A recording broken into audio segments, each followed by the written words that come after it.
Introduction. The night that changed my life. The greatest discovery of my generation is that human beings can alter their lives by altering their attitudes of mind. William James. In 1980, first graduated from law school and thought I'd be a lawyer for the rest of my life.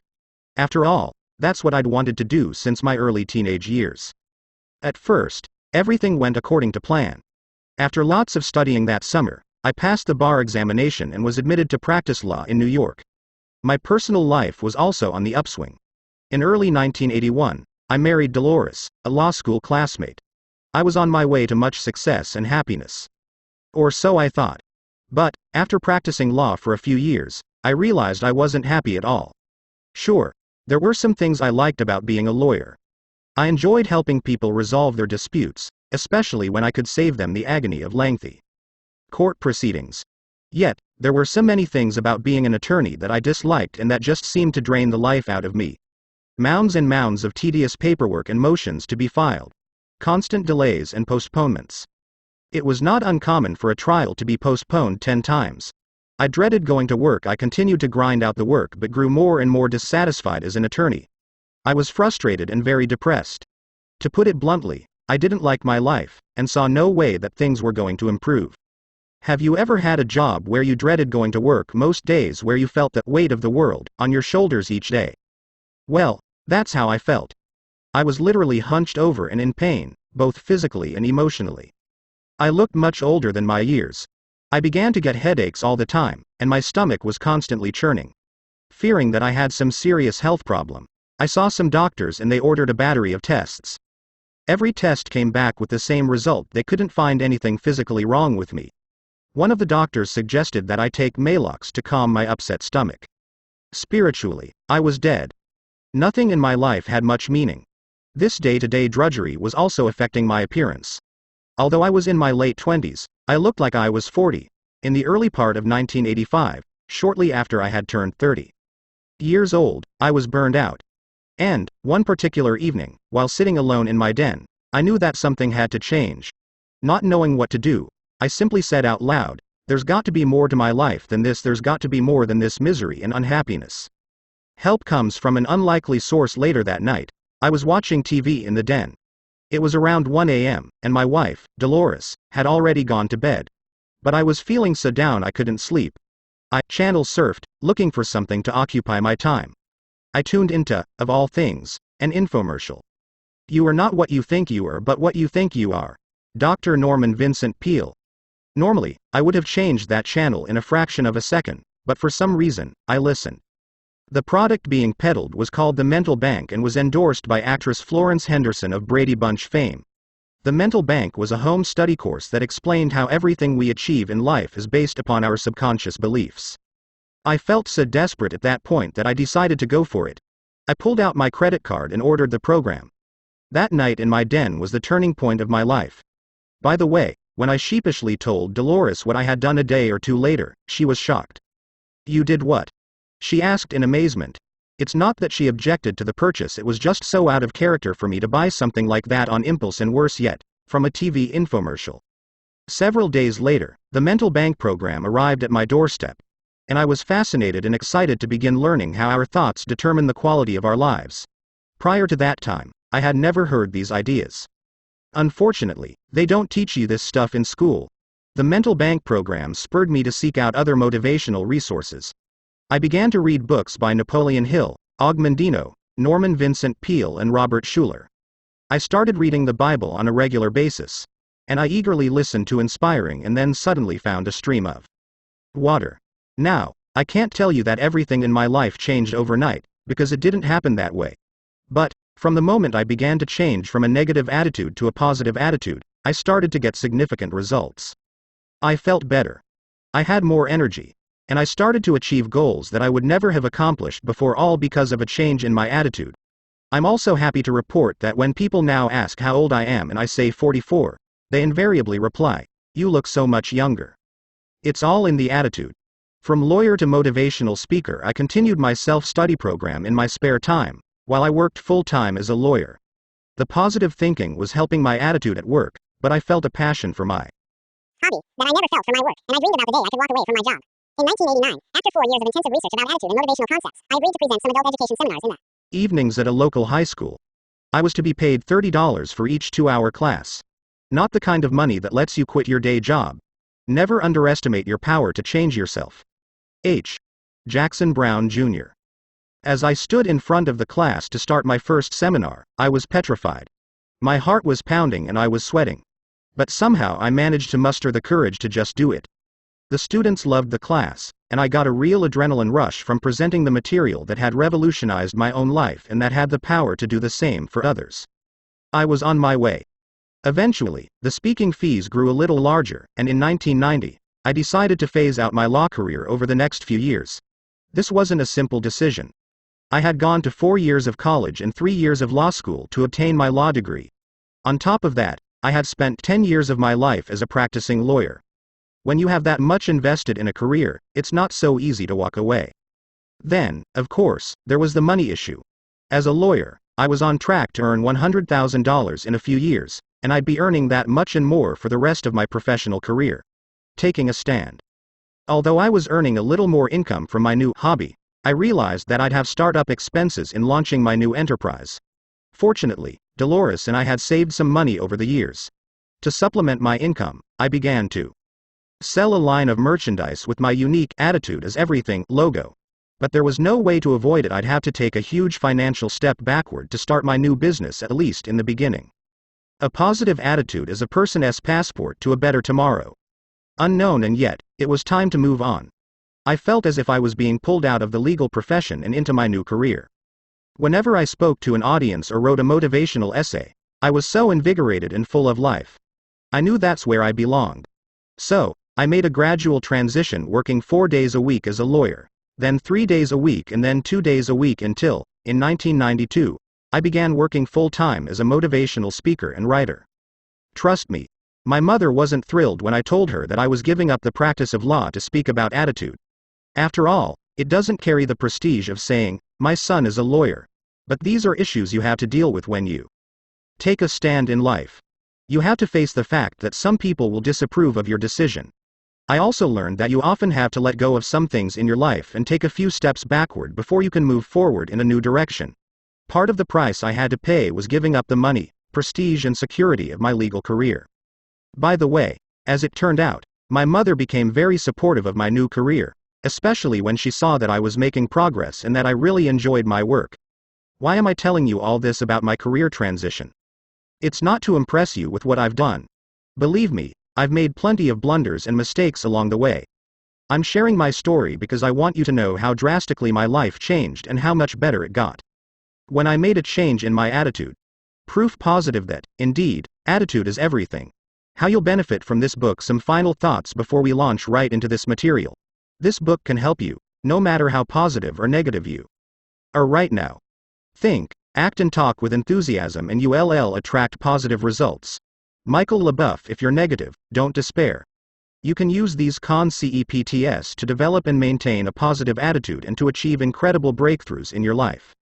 If you're already a positive person, you can use these principles to soar to even greater heights of success and fulfillment. I've spent more than 14 years researching why it is that some people succeed while others achieve disappointing results. During that time, I've read a few hundred books and thousands of magazine articles on attitude and success. I've listened to more than 2,000 hours of audio cassette programs. In addition, I've interviewed countless high achievers to learn their success secrets. More importantly, I have personally applied each and every success strategy that is described in this book. So, I know from first-hand experience that these ideas work and that they have the power to literally transform your life.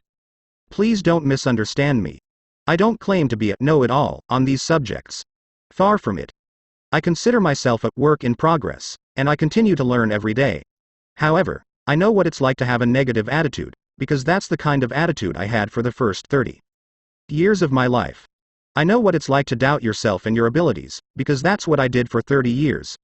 All of the positive changes that I've made in my life are the result of practicing the principles you'll read about in this book.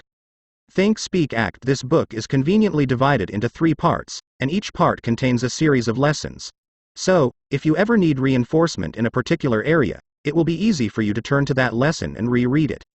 In Part 1, Success Begins in the Mind, we'll be focusing on the power of attitude and belief to shape your destiny.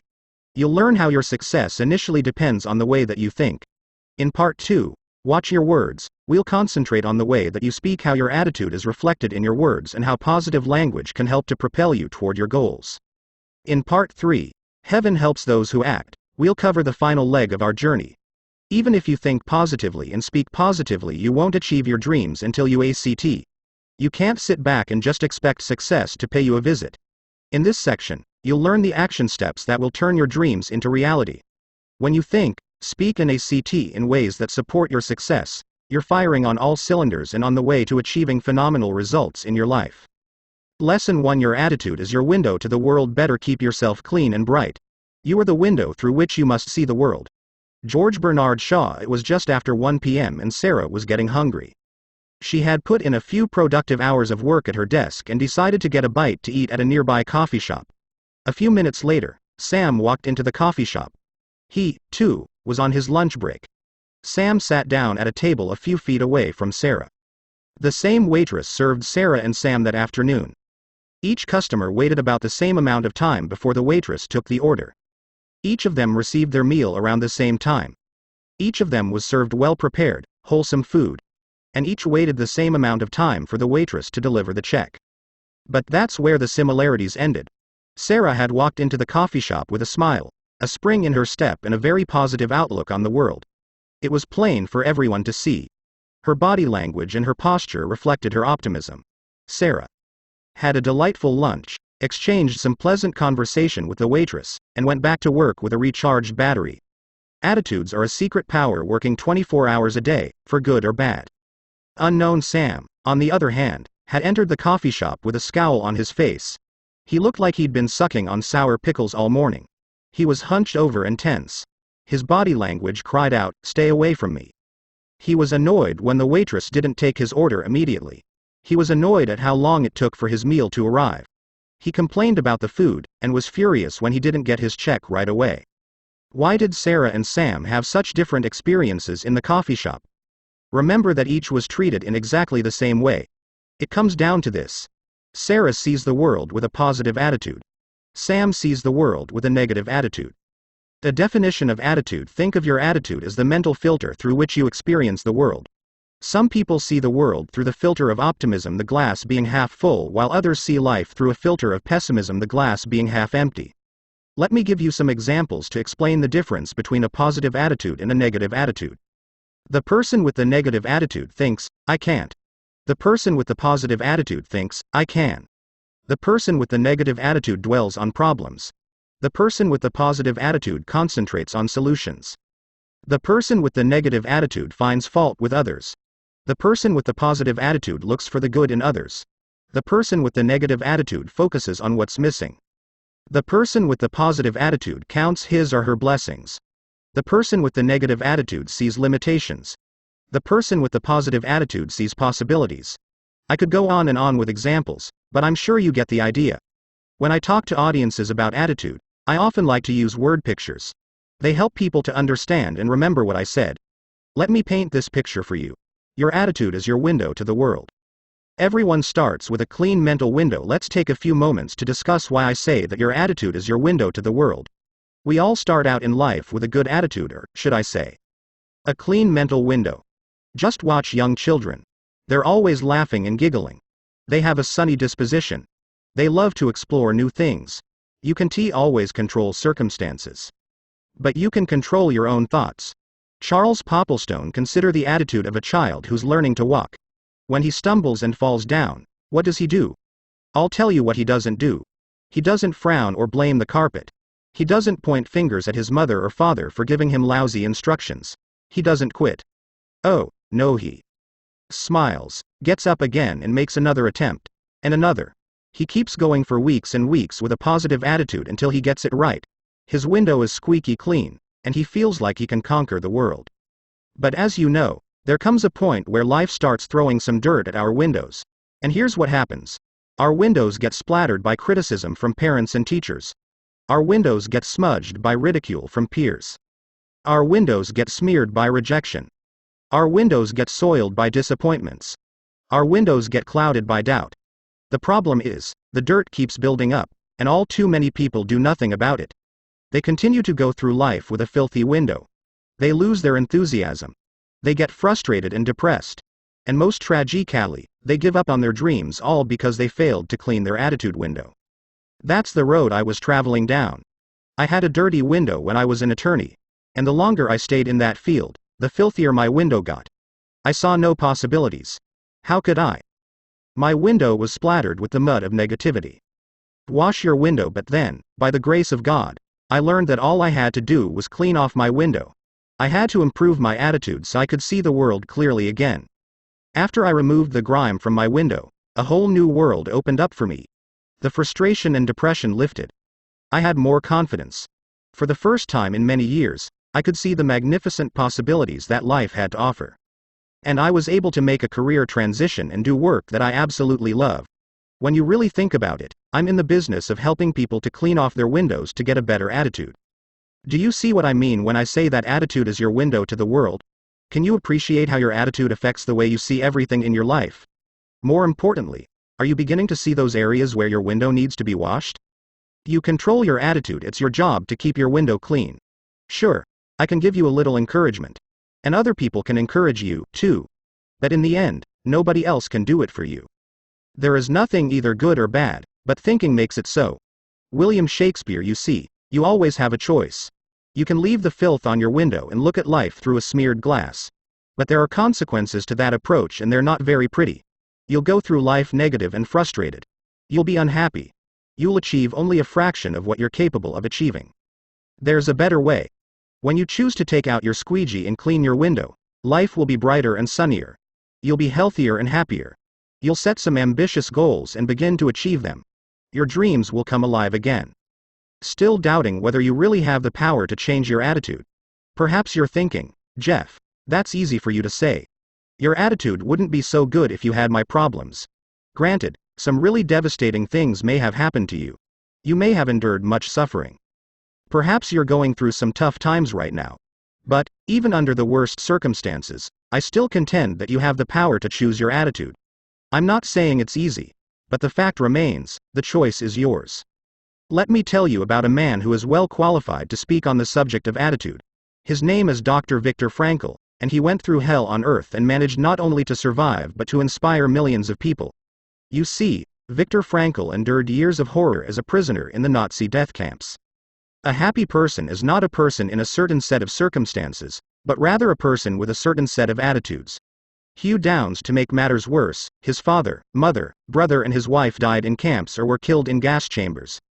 Every day, Frankl and the other prisoners suffered from hunger, cold and brutality. Can a person control his or her attitude in a situation like that? Here's what Dr. Frankl had to say about the importance of attitude in his best-selling book, Man's Search for Meaning. Everything can be taken from a man but one thing. The last of the human freedoms, to choose one's attitude in any given set of circumstances, to choose one's own way. Even though conditions such as lack of sleep, insufficient food and various mental stresses may suggest that the inmates were bound to react in certain ways, in the final analysis it becomes clear that the sort of person the prisoner became was the result of an inner decision, and not the result of camp influences alone. Now, if Dr. Frankl and the other prisoners had the ability to choose their attitudes in the face of such unspeakable suffering, who are we to claim that we cannot take control of our attitudes? As Hugh Downs has said, a happy person is not a person in a certain set of circumstances, but rather a person with a certain set of attitudes. That's a powerful statement, and it's the truth. When it's all said and done, you, and you alone, control your attitude. Attitude and success. Okay. Let's say you clean off your window and develop a positive attitude. You're smiling. You sit home and think positive thoughts. Will that alone lead you to outrageous success and the realization of your fondest dreams? No, it won't, because there's more to success than just having a great attitude. To maximize your potential and achieve your goals, you need to apply certain time-honored principles of success that have helped millions of people to achieve extraordinary results. And they'll do the same for you. In the next 11 lessons of this book, I'll be taking you through these success principles, step by step. You'll learn about confronting your fears, overcoming adversity, harnessing the power of commitment, and much, much more. You'll get the information and inspiration you need to start living the life you've always dreamed about. Still, you may be wondering, what do these success principles have to do with attitude? In a word, everything. That's why I say attitude is everything. Without a positive attitude, you can't activate the other principles. Your success in life begins and ends with your attitude. It's only when you clean your attitude window that the other success principles can shine through. If your window is smudged, only a fraction of the light of these principles can get through. Your success is limited, or even blocked. But when you learn to keep your attitude window clear, the light comes pouring in and you can use these empowering principles to earn more money, have more satisfying relationships, increase your spiritual awareness and reach your full potential. When you combine a positive attitude with the other success principles, you become unstoppable. Lesson 2: You're a human magnet. Whether you think you can or think you can't, you're right. Henry Ford. What's the key to success? Why do some people succeed while others fail? Earl Nightingale, the great success writer, broadcaster and speaker, addressed this issue in his famous recorded message entitled, The Strangest Secret. In this program, he identified the key to success in just 6 words. Of course, he went on to explain it in more detail, but the foundation of his success secret is only 6 words. You'd like to know the 6 words, wouldn't you? Well, before I tell you the key to success, you might be surprised to learn that the same 6 words are also the key to failure. Are you ready for the key to success? Here it is. We become what we think about. On a gut level, does that make sense to you? In his research on the subject, Nightingale found that all of the great writers, philosophers and religious leaders have agreed that our thoughts determine our actions. Here are the observations of a few great thinkers on this very point. Napoleon Hill said, "What the mind can conceive and believe, the mind can achieve." The Bible contains numerous references to thinking, including these: "Nurture your mind with great thoughts." Benjamin Disraeli. "According to your faith be it unto you." Matthew chapter 9 verse 29, "As a man thinketh in his heart, so is he." Proverbs chapter 23 verse 7, "If you can believe, all things are possible." Mark chapter 9 verse 23, Ralph Waldo Emerson put it this way: "A man is what he thinks about all day long." Robert Collier offered this insight: "There is nothing on earth you cannot have once you have mentally accepted the fact that you can have it." And finally, there are the well-known words of Henry Ford, who said, "Whether you think you can or think you can't, you're right." How this principle works: let's examine this concept a little further, that we become what we think about. Here's how it works. If you constantly think about a particular goal, then you'll take steps to move toward that goal. Let's say that someone whom we'll call Fred thinks he's capable of earning $30,000 per year. Like a human magnet, Fred will attract those employment opportunities that will move him in that direction. As long as Fred clings to that thought, he'll reach his goal of earning $30,000 per year. Now, what if Fred begins to think, "Hey, I'd like to earn more money to meet the growing needs of my family. I want to earn $50,000. Will Fred's income increase? It depends. Just how strong is Fred's belief that he can earn $50,000? It's quite possible that Fred would like to earn $50,000, but he doesn't believe that he's really capable of earning that amount. In that case, Fred will not reach his income goal of $50,000. If, on the other hand, Fred continually thinks about earning the higher income and believes in his ability to achieve that goal, he will, in fact, increase his income to $50,000. As you might expect, this concept is not limited to monetary goals. Suppose you're shooting a round of 95 on the golf course right now. By concentrating on bringing that score down to 85 and by truly believing in your ability to do so, you'll begin to take steps to move toward that goal. You may take lessons. You may practice more. But in the end, you'll bring your score down and reach your objective. Dominant thoughts rule the day. The idea that we become what we think about has also been expressed as the law of dominant thought. This means that there's a power within each of us that propels us in the direction of our current dominant thoughts. The key word here is dominant. You can't expect positive results when you spend 10 seconds a day thinking positively and the remaining 16 waking hours dwelling on negative outcomes. Here's the bottom line. A little positive thinking doesn't produce positive results. Just like a little bit of a diet doesn't work. It's like trying to lose weight by eating a healthy, low-calorie breakfast and then pigging out on cake and ice cream for the rest of the day. The same is true of exercise. You can't do a few minutes of exercise once a week and expect to be physically fit. Look at positive thinking in the same way. A little bit just doesn't get the job done. Instead, you must take control of your mental activity and think positively throughout each and every day until it becomes a habit. Remember, it has to be your dominant thought pattern. Take a moment to consider your dominant thoughts in the major areas of your life. Are they serving you or holding you back? Attitude adjustment leads to real estate ownership. Let me share a personal example to demonstrate the power of our thoughts. In the 1970s and early 1980s, I observed many people in my area, Long Island, New York, who were making a lot of money by purchasing homes for investment purposes and renting them out. The homes were appreciating in value considerably each year. Sure, there were the usual headaches of having to deal with tenant problems, but the return these investors were getting was incredible. Well, I kept thinking that I should start buying some investment homes, but I never took any action because I continued to doubt myself. My thinking was dominated by all of the things that could go wrong. Simply put, I had a lousy attitude. And with a negative attitude, is it any wonder that I never took the first step?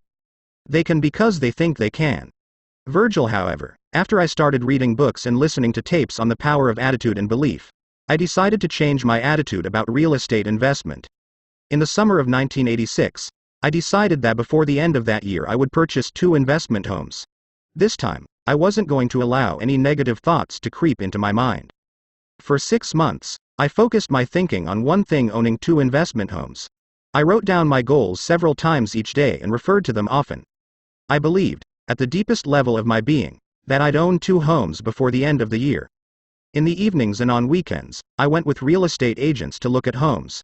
I personally visited about 100 homes and researched hundreds of others. In the fall of 1986, I purchased an investment property. What a great feeling of accomplishment to do something that I wouldn't allow myself to do before. But I still had work to do. And on December 29th, just 2 days before the end of the year, I reached my goal and bought the second investment home. As I look back at why I was able to purchase the real estate in 1986, while I couldn't do it in the years before then, the answer is clear. In 1986, I believed that I could do it. I had an unshakable positive attitude that propelled me forward to reach my goal. This entire experience was tremendously valuable to me. In fact, it was priceless because it taught me that you can achieve your goal when you believe in yourself and keep your thoughts focused on the positive. Attitude versus action. I've been talking a lot about thinking, and you might be wondering where action fits into this process. It's true that you don't get results without action, but recognize that thought precedes action.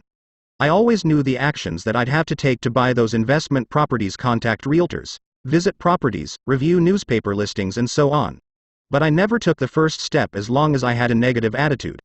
The instant I changed my attitude, I felt compelled to take action and nothing was going to stop me. That's why a positive belief system is the starting point for the achievement of any goal.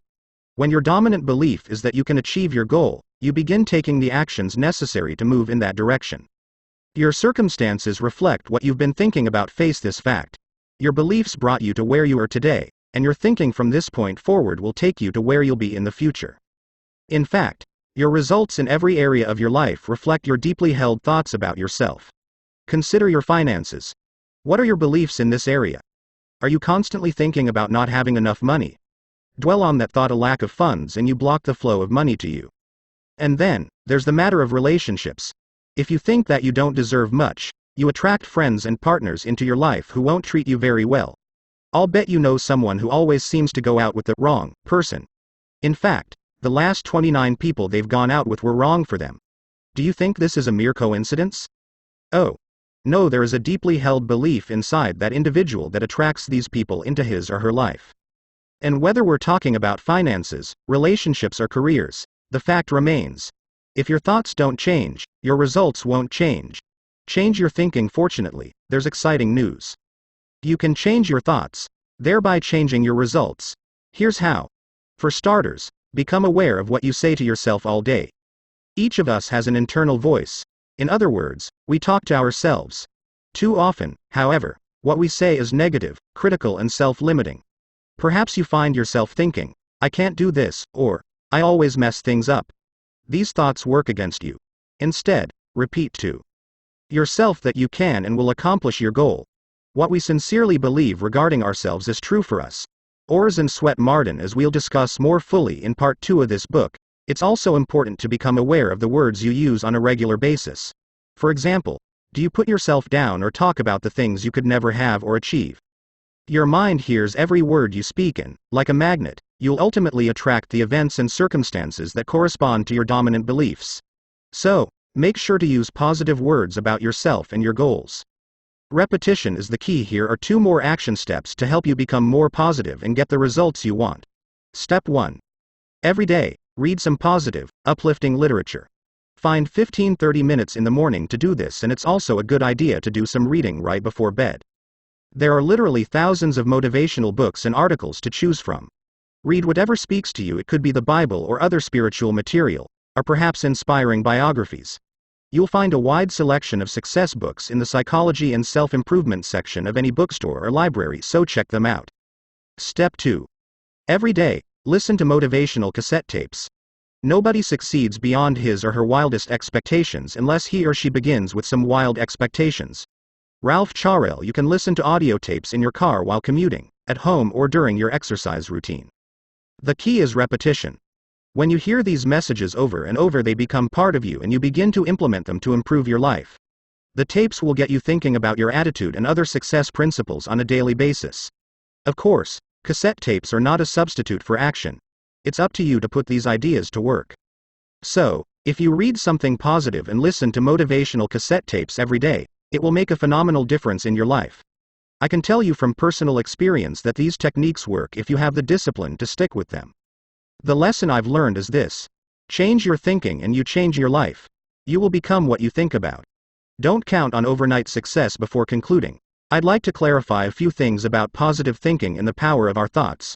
First of all, positive thinking doesn't mean that you'll achieve your goals overnight.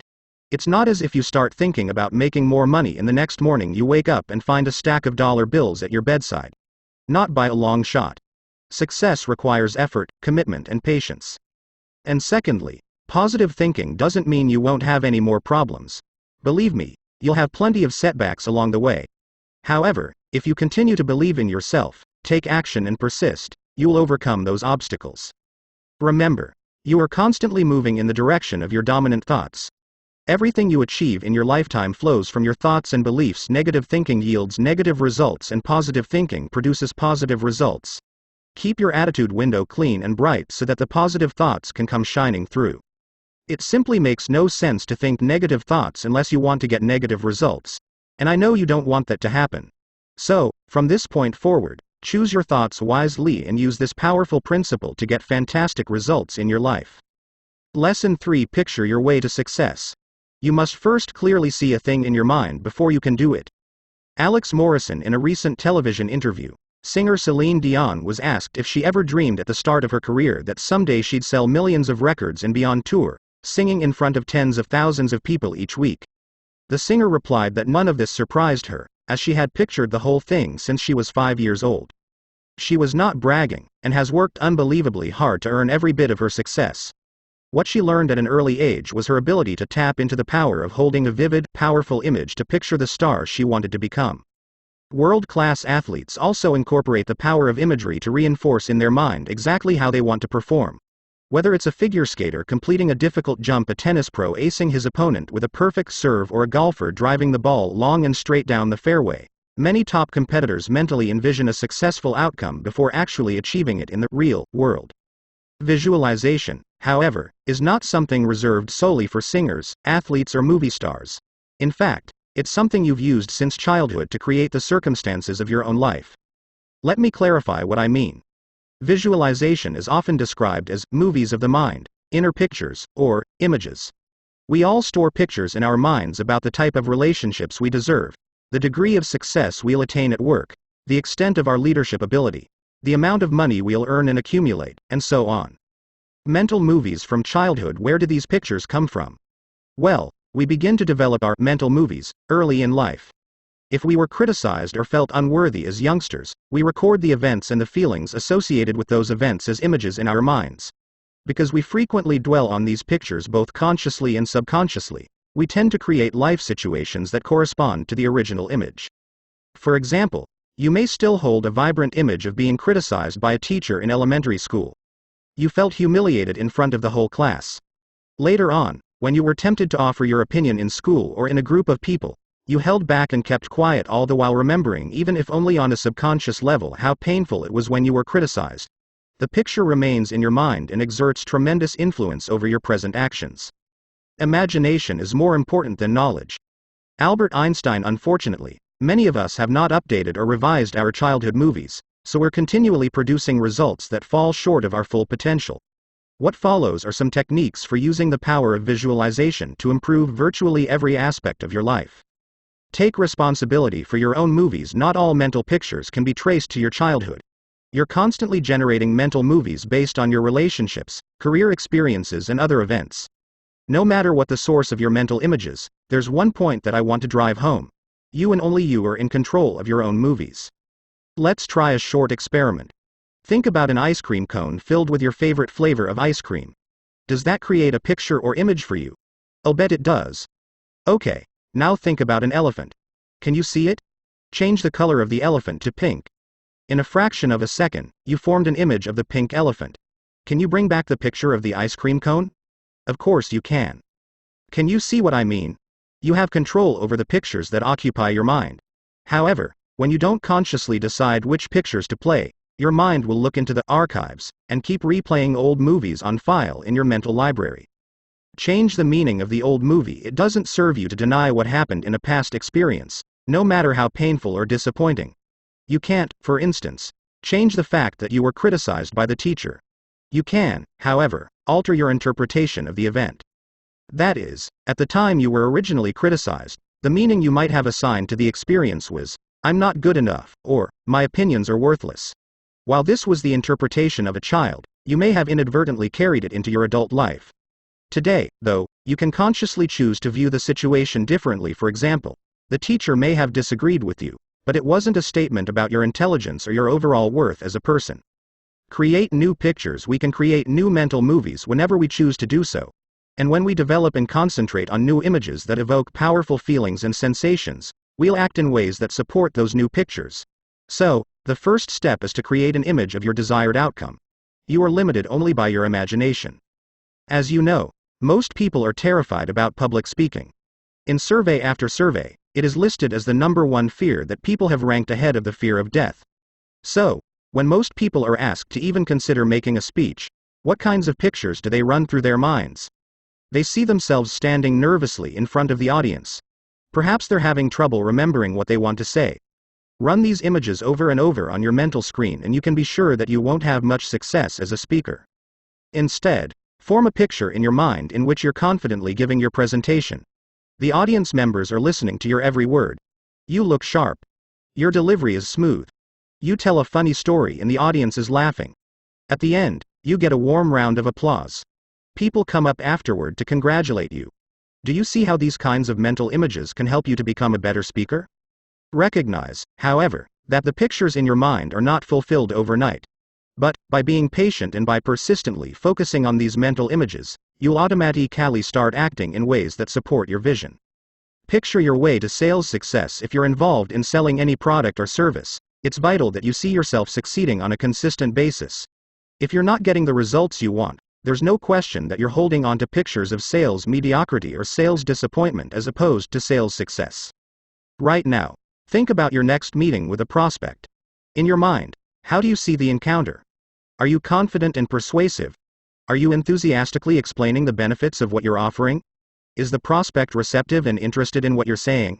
Can you vividly see a successful outcome to your meeting? You have control over the pictures that occupy your mind. Jeff Keller. Remember that you're the producer, director, scriptwriter, lighting coordinator, costume designer and casting director of your own mental movies. You get to choose how they turn out. By mentally rehearsing and running successful outcomes through your mind, you're paving the way for success in your sales career. Of course, if you currently run images through your mind where the prospect rejects your ideas and has no interest in your presentation, you'll attain very limited success from your sales efforts. You'll attract those people and those situations that correspond to your negative images. Relax and involve your senses. What's the best method to use when concentrating on your new images? It's been proven that your mind is most receptive to visualization when you're calm and not thinking about a lot of things simultaneously. So, sit down in a comfortable chair at home, close your eyes and do some deep breathing exercises to clear your mind and relax your body. Now, develop images that involve as many senses as you can. The more sights, sounds, smells, tastes and touches you put in your pictures, the more powerful the pull for you to make your vision a reality. Here's an example. Let's say you've always dreamed of owning a beachfront house in the Caribbean. Picture the white and peach-colored house. See the green palm trees slowly swaying in the gentle breeze. Smell the salt air. Feel the warm sand between your toes. Feel the sunshine on your face. Isn't this paradise? And all this can be yours if you hold on to this image and do what it takes to achieve it. Also, remember that those images associated with strong emotions have even more power, so be sure to add positive feelings to your vision. For instance, when visualizing your ideal job, combine the vivid mental picture and the physical senses with the terrific emotions of pride and satisfaction you'll have working in that new position. Vision is the art of seeing things invisible to others. Jonathan Swift. Finally, don't be concerned with the quality of your images at the outset. Some people can create lively color pictures while others have trouble getting anything more than a fuzzy image. It's also possible you may only be able to get a particular feeling at the beginning as opposed to a clear image. In any case, don't worry about it. Do the best you can and don't compare yourself to anyone else. Your images will become sharper over time. The key is to spend several minutes each day running these new movies in your mind. Write a check to yourself. It's extremely powerful to formulate images of successful outcomes and to run them through your mind. But, there's another technique you can use to accelerate your success. You can create visual aids to move you toward what you want. In 1990, while he was still relatively unknown, comedian Jim Carrey wrote a check to himself for $10 million for acting services rendered. The check was post-dated Thanksgiving 1995. As Carrey explained, it wasn't about money. He knew that if he was making that much, he'd be working with the best people on the best material. Carrey earned about $800,000 for his work in Ace Ventura in The Mask. Then, in late 1994, he was paid $7 million for his role in Dumb and Dumber. In 1995, he earned many more millions and is now getting $20 million per movie. Jim Carrey's post-dated check exercise is a great example of the power of the subconscious mind to actualize a goal that is held with deep conviction and feeling. Thinking about your goal and forming images in your mind will go a long way to creating the success you desire. However, when you also use a tangible representation of your goal such as a check, your chances of success are even greater. Now, I'm not sharing this example simply because it's an interesting story about Jim Carrey. This same technique can work for you, too. Why not tear out one of your checks right now and post-date it 3 or 5 years from now with the amount that you want to earn for services rendered? Make sure to look at that check at least once a day and believe that you're moving toward that goal. Getting the job you want. You can use visual reminders to your advantage in a lot of ways. It's not limited to checks. Here's an example involving a friend of mine, who we'll call Robert Jones. Robert received his party's nomination for a judgeship, and he'll be on the ballot in an upcoming election. While Robert stands an excellent chance of winning this election and realizing his dream of becoming a judge, he's still a little nervous and doubts creep into his mind now and again. I suggested to Robert that he make a handwritten sign that reads Judge Robert Jones and that he put that sign where he'll see it every day, for example, on his nightstand and on the bathroom mirror. I also recommended that he write these words on a card he can carry in his wallet. By looking at those words throughout the day, Robert is conditioning his mind to view himself as a judge. He's going to start thinking about wearing the black robes. He'll see everyone rise as he enters the courtroom. As these images become stronger and stronger, Robert will take those actions that will bring this picture into reality. He'll campaign more. He'll make sure his party is doing everything possible to get the voters out on election day. If you can dream it, you can do it. Walt Disney. While Robert could have formed strong mental images without the use of the sign, it has so much more power with the visual aid. The sign is a reminder to Robert to think about being a judge and to run successful images through his mind. Of course, there are no guarantees that this will work for Robert or that it will always work for you. But, once you try this for yourself, I think you'll find that it's an incredibly powerful aid to help you get what you want. So, is there a position that you want to achieve? Sales manager, supervisor, attorney, owner of your own business? Whatever it is, create a visual aid and your mind will get to work to bring that picture into your life. It works both ways. Be very careful when using visual reminders. Some people use negative aids and with very serious consequences. Bumper stickers offer a prime example. While riding in my car a few years ago, I noticed a bumper sticker on the car in front of me. The bumper sticker read, I-O, so off to work I go. In the last few years, I've seen this same bumper sticker over and over. It's obviously quite popular. Just a silly little rhyme, right? A harmless joke. Wrong. There's nothing funny or harmless about this message. When you put something like that on your car, you are programming your mind to keep you in debt. Think about someone who puts this bumper sticker on her car. We'll call her Alice. Every morning, Alice steps outside to greet the day and sees the statement, "I owe." When it's time to leave work, she goes back to her car and sees, "I owe." This idea will become embedded in her subconscious mind. She'll form mental pictures associated with being in debt. And, if you recall lesson 2, Alice will always attract what she thinks about most. In this case, she will attract lots and lots of debt. If you ask Alice why she never has enough money, she'll say that she has bad luck. The truth is, Alice is careless about what goes into her mind. The harmless, little bumper sticker of today becomes your reality tomorrow. Alice is a perfect example of someone throwing more mud on an already dirty attitude window. If attitude is everything, then Alice's predominant attitude is, "I'm a debtor." With an attitude like that, what do you think her future will bring, prosperity or more debt? We both know the answer to that question.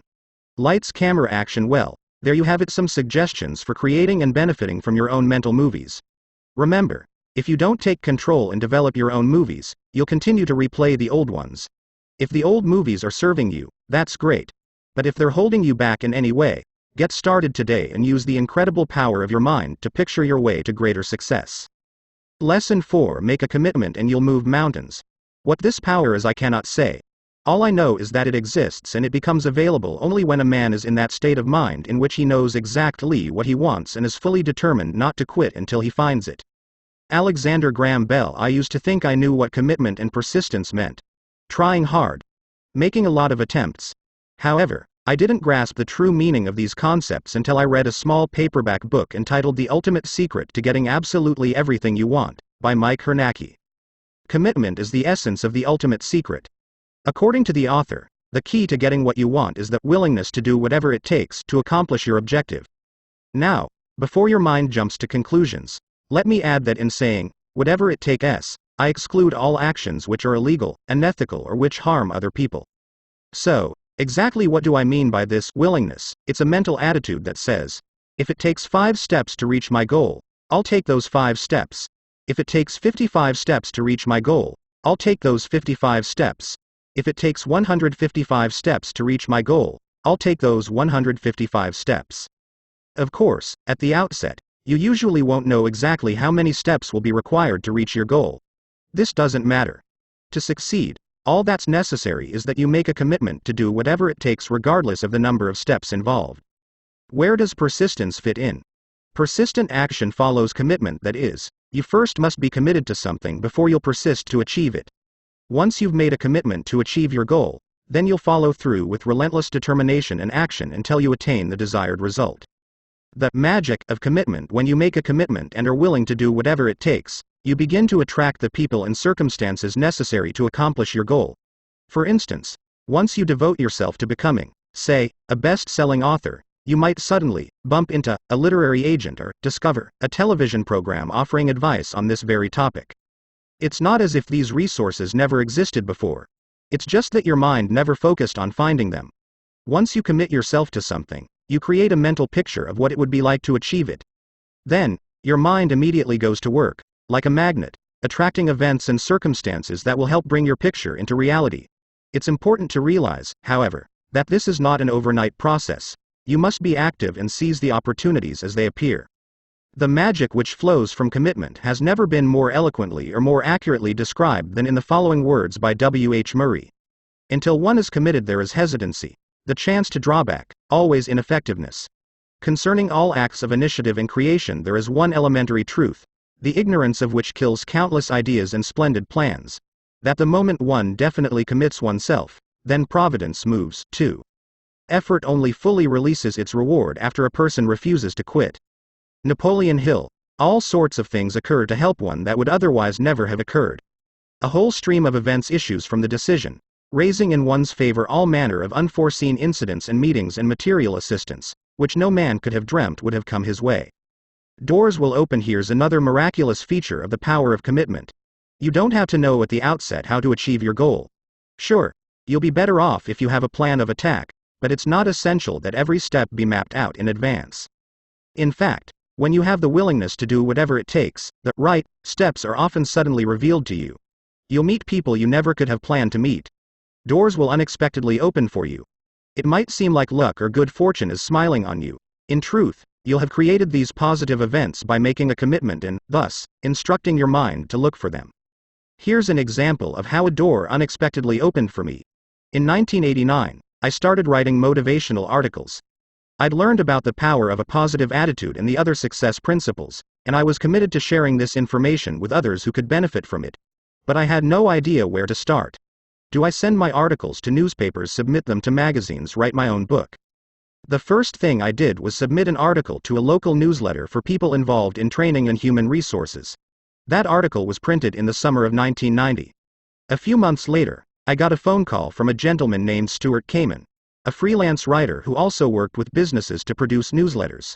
Stuart said he'd seen my article while visiting the home of his best friend and was very impressed with it.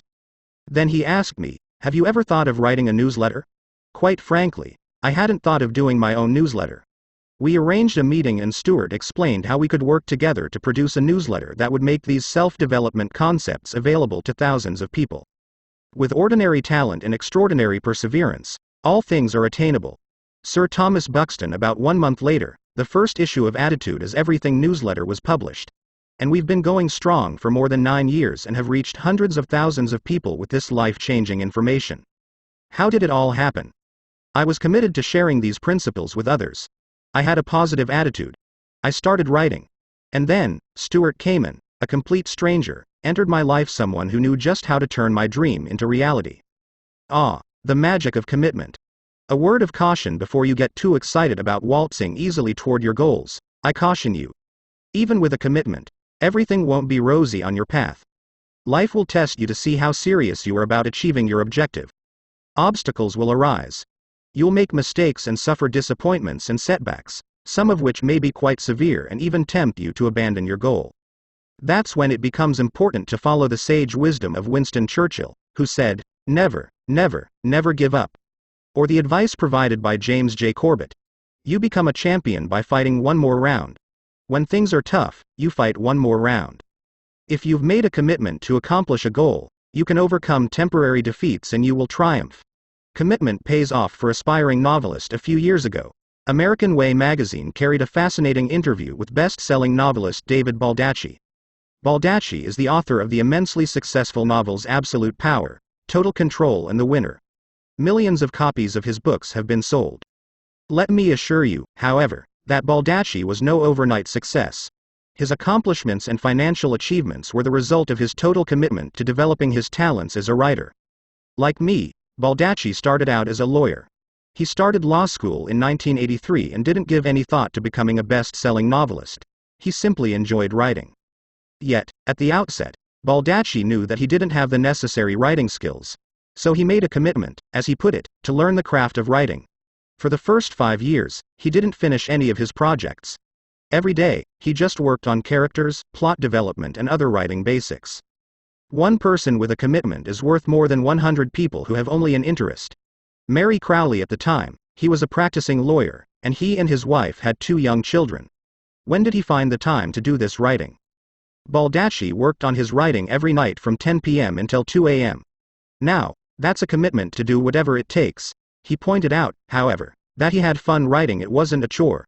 By the way, I'm not suggesting that you stay up all night to pursue your goals. That 10 p.m. to 2 a.m. shift certainly wouldn't work for me, and it may not work for you, either. After 10 years of writing, Baldacci had completed some short stories and a few screenplays. His total sales, 0. All that he had to show for his efforts were a lot of rejections from editors. In 1996, all of Baldacci's efforts paid off big time. He received millions of dollars for the literary and movie rights to his blockbuster thriller Absolute Power. The star of the movie was Clint Eastwood. Such is the power of a person who is committed. He refused to quit. I've learned a lot about the magic of commitment from my good friend, Jerry Gladstone. In 1986, Jerry started his own company, American Royal Arts, selling a variety of collectibles. 1 year later, he decided to concentrate on selling animation art.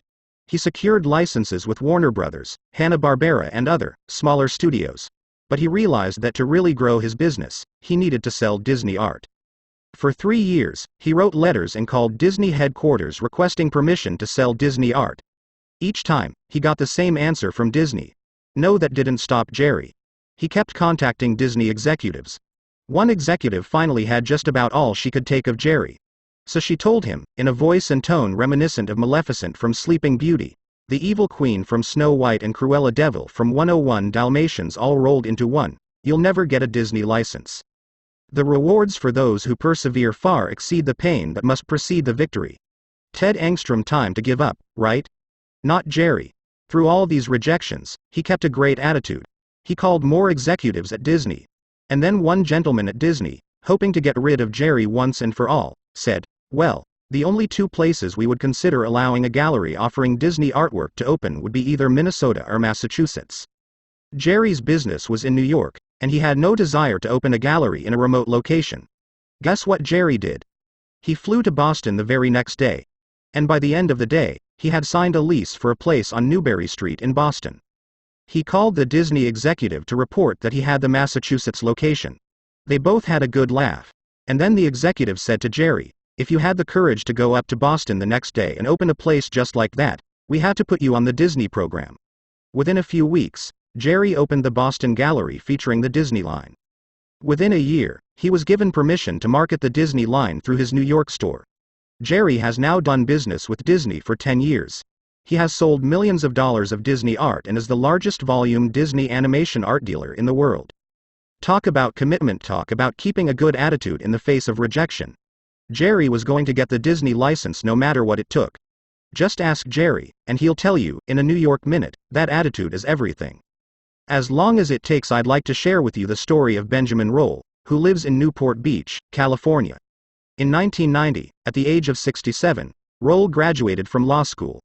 Naturally, before he could start practicing law, he had to pass the California bar examination. On his first attempt at the examination, he failed. On his second attempt, he failed. And he failed the third time, the fourth time, the fifth time, the sixth time, the seventh time, the eighth time, the ninth time, the 10th time, the 11th time, the 12th time, and the 13th time. Let me add one important fact. The bar examination is given only twice each year. So, at the time of his 13th failed attempt, Roll was now 73 years old. Most people would have quit, but not Benjamin Roll. He took the exam for the 14th time and he passed. In 1997, at the age of 74, Roll was admitted to practice law in the state of California. Now, here's a guy who's committed and willing to do whatever it takes. As Roll explained, I was going to pass that cotton pickin' exam if I lived long enough. And I did. Does this story tell you anything about the importance of attitude? Most people wouldn't even consider starting law school in their 60s. Yet, here's someone who not only enrolled in law school, but was willing to spend 6 years after graduation studying to pass the bar exam. Wow. Benjamin Roll's story is simply further proof that attitude is everything. Time to make a commitment now. Let's assume you have a goal in mind. The next question to ask yourself is, am I willing to do whatever it takes to achieve this goal? If your answer is, I'll do just about anything, except that I won't do, then frankly, you're not committed. And if you're not committed, it's likely that you'll be derailed and not achieve your objective. For instance, many people start a new business with this approach. I'll give it 6 months to prosper. If things don't work out after 6 months, I'll quit. This is not a mental attitude that leads to success. Where would novelist David Baldacci be if he had said, I'll try the writing for 1 year and if I can't sell anything, I'll give it up? He'd have missed out on the opportunity to do what he loves, have financial independence and live his dream. Now, I'm not suggesting that you just bull ahead without a plan and hope for the best. Of course you should set timetables, deadlines and budgets so you stay on course and succeed as quickly as possible. But the reality is, despite your most careful plans, you don't know how long it will take to achieve your goal and you can't foresee all. Lesson 5: Turn your problems into opportunities. Every adversity carries with it the seed of an equivalent or greater benefit. Napoleon Hill: when faced with problems or setbacks in your life, what is your immediate reaction? If you're like most people, your first impulse is to complain. Why did this have to happen to me? What am I going to do now? My plans are ruined. This response is only natural. However, after the initial disappointment wears off, you have a choice to make. You can either wallow in misery and dwell on the negative aspects of your situation, or you can find the benefit or lesson that the problem is offering. Yes, you'll probably face a period of uncertainty or struggle, but there's always a flip side to the difficulty. You see, a problem is often not a problem at all. It may actually be an opportunity. For instance, A problem may point out an adjustment you can make to improve certain conditions in your life. Without the problem, you never would have taken this positive action. For example, you probably know or have heard about someone who lost his or her job and then went on to start a successful business. Often, that person will tell you that if he or she hadn't been laid off, the new business would never have been started. What started as an adversity ended up as a golden opportunity. How about the times you were absolutely convinced that a particular job was perfect for you? You had a great interview and just couldn't wait for the offer. But the offer never came, someone else got the job. You were devastated. Days or months later, a new job came along, and you realized that the first position was much less desirable than the one that came along later. The earlier rejection was, in fact, a blessing. Another example is the deal on the dream house, which falls through only to be replaced by something even better. Finding the Benefit. The New York Times printed an essay, "Is There Meaning to a Brain Tumor?" written by a 40-year-old woman named Sharon who was told that she had a large tumor behind her left eye. The tumor was surgically removed in a 6-hour operation. Fortunately, it was benign. Can you imagine someone finding a host of benefits in this frightening situation? According to Sharon, there have been many positives. Sharon was deeply touched by the outpouring of help and support the community gave to her and her family during this crisis. People in the community, some of whom were only acquaintances, provided evening meals for her husband and their children. Her friends made arrangements for her house to be cleaned. Sharon learned about the human capacity for kindness and for helping others in time of need. Having confronted the fragility of her own life, Sharon now says that she developed a more positive attitude and is eager to accomplish the goals she set while lying in her hospital bed. She also has developed a closer, more meaningful relationship with her brother and sister. As Sharon explained, it took a personal misfortune for her to see how good life can be. She has gained a new appreciation and zest for living by overcoming a trying and difficult experience. From tragedy to triumph, the road to success often travels through adversity. Just ask entrepreneur Dave Bruno. In the 1980s, Bruno worked his way up to national sales manager for a medical equipment company. He and his wife, Marlene, and their 3 young children lived in a lovely suburban home in Milwaukee. Things were looking good. But in 1984, Bruno lost his job. And several months later, while still out of work, Dave Bruno was driving home at night when his car veered off the road and crashed. He suffered massive injuries, including collapsed lungs, broken ribs, a bruised heart, a ruptured spleen, and a lacerated liver. The doctors didn't know if he would live. Bruno himself thought he was going to die. After tenuously clinging to a life support system for 3 days, he was miraculously in the clear. Bruno felt like he'd been given a second chance. No pressure, no diamonds. Mary Case. While recovering in the hospital, he started to think about what he would do with his life. Prior to the accident, and indeed for most of his life, he had collected motivational and inspirational quotes. He had learned as a youngster the amazing power quotations could hold, as his mother had a habit of strategically placing them throughout the house and on the refrigerator. They always lifted his spirits and provided direction. Suddenly, he had a flash of insight about what to do. He'd start a business to share these quotations with others, so they, too, could be inspired. But he didn't have a clue about how to do it. And after he got out of the hospital, there was more bleak news. Because of astronomical medical bills and the inability to work, Bruno had to declare bankruptcy. He and his family lost their home and moved into a cramped apartment. Yet Bruno would not give up on his dream. He pushed onward, with a positive attitude and relentless determination. Over the next few years, he took jobs where he could learn about marketing and printing. He was always looking for a vehicle for his quotations. One day, an idea hit him like a ton of bricks. He'd print the quotations on credit card stock. Later that evening, he was watching TV and saw a commercial for a credit card company's Gold Card. The things which hurt. Instruct. Benjamin Franklin. Even better, he thought. Print the quotes on metallic gold cards that people could take with them wherever they went. So, he created a series of quotations on topics such as attitude, leadership, persistence, and courage. He called them Success Gold Cards. 5 years after leaving the hospital, Dave Bruno sold his first Success Gold Card. And, I'm happy to report that he's now sold more than 2 million of those cards. Dave Bruno turned a tragic accident into an incredible triumph. Business disappointment is blessing in disguise. Now, I don't want you to think that this principle only applies to tragedies, because nothing could be further from the truth. I'd like to share a business example that reinforced my faith in this concept. In March of 1991, after an exhaustive search, I selected a company to screen print my Attitude as Everything t-shirts. In late June, I committed myself to a local and national advertising campaign to market these shirts. A serious issue developed in early July. Instead of filling an order in 2 weeks as originally promised, the screen printer didn't fill the order for more than 5 weeks. This was unacceptable, and I decided to find another screen printer. It is a rough road that leads to the heights of greatness. Seneca, but I'd already established my pricing and delivery terms based on discussions with the original printer. This was a major problem, right? What if I couldn't find another company to deliver a product of equal quality at or near the same price? Well, rather than get depressed and curse my rotten luck, I immediately set out to get another, better printer. Within 1 week, I found the printer I was looking for. Now, instead of having an order filled in 2 to 5 weeks, it is filled in 2 to 4 days. 8 years later, I'm still working with this vendor. Losing the first screen printer was the best thing that could have happened. Of course, I didn't know it at the time, but I kept believing that I could make this seemingly bad situation turn out to my advantage. And I did. Experiences like this have taught me that when one door shuts, there is always a better one waiting to be opened. Career change emerges from frustration. My own career transition is another example of how benefits come from problems and difficulties. I was never interested in self-development materials until I had years of unhappiness after graduating from law school.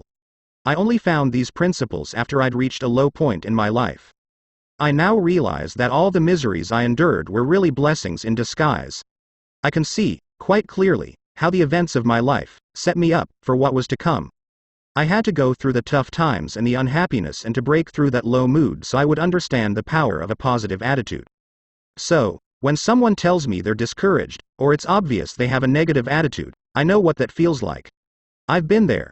By going through some challenging times, I learned things that are invaluable to me, and I can relate much better to those who hear my presentations and read my writings. And the reality is, if I hadn't grown more and more dissatisfied with my work as an attorney, I never would have been open to switching careers. If I had rated my job as a C or C, I would have kept practicing law. I would have settled for living a C life. It's only because I was a D and heading for an F that I was motivated to make a change. Adversity brings out our hidden potential. Jeff Keller. When someone asks me why I changed careers, I reply, without hesitation, lots of pain, physically, emotionally and spiritually. And it's that pain too intense to ignore that forced me to make a decision and move in another direction. Life is now an A, and things are only getting better. Now, let's look at your life. Can you think of any situations where a seemingly negative experience turned into something positive? Maybe you were dismissed from a job and then land at a better position. Or, perhaps you had a health problem and it caused you to change your diet or to start exercising regularly. Carefully review the difficulties and setbacks you've faced and identify the benefits and lessons that came out of these experiences. The positives are there if you look for them. How adversity serves us at this point. Let's examine 7 ways in which adversity can serve us. 1. Adversity gives us perspective. Once you've recovered from a life-threatening illness, a flat tire or a leaky roof doesn't seem so troubling anymore. You're able to rise above the petty annoyances of daily living and focus your attention on the truly important things in your life. 2. Adversity teaches us to be grateful. Through problems and difficulties, especially those which involve loss or deprivation, you develop a deeper appreciation for many aspects of your life. It's trite but true, you don't usually appreciate something until it's taken away from you. When you have no hot water, you suddenly value hot water. Not until you're sick do you cherish good health. The wise person continues to dwell on blessings, even after the period of loss or deprivation has passed. Remember, we're always moving in the direction of our dominant thoughts. Therefore, concentrating on what you have to be grateful for brings even more good things into your life. 3. Adversity brings out our hidden potential. After surviving a difficult ordeal or overcoming an obstacle, you emerge emotionally stronger. Life has tested you and you were equal to the task.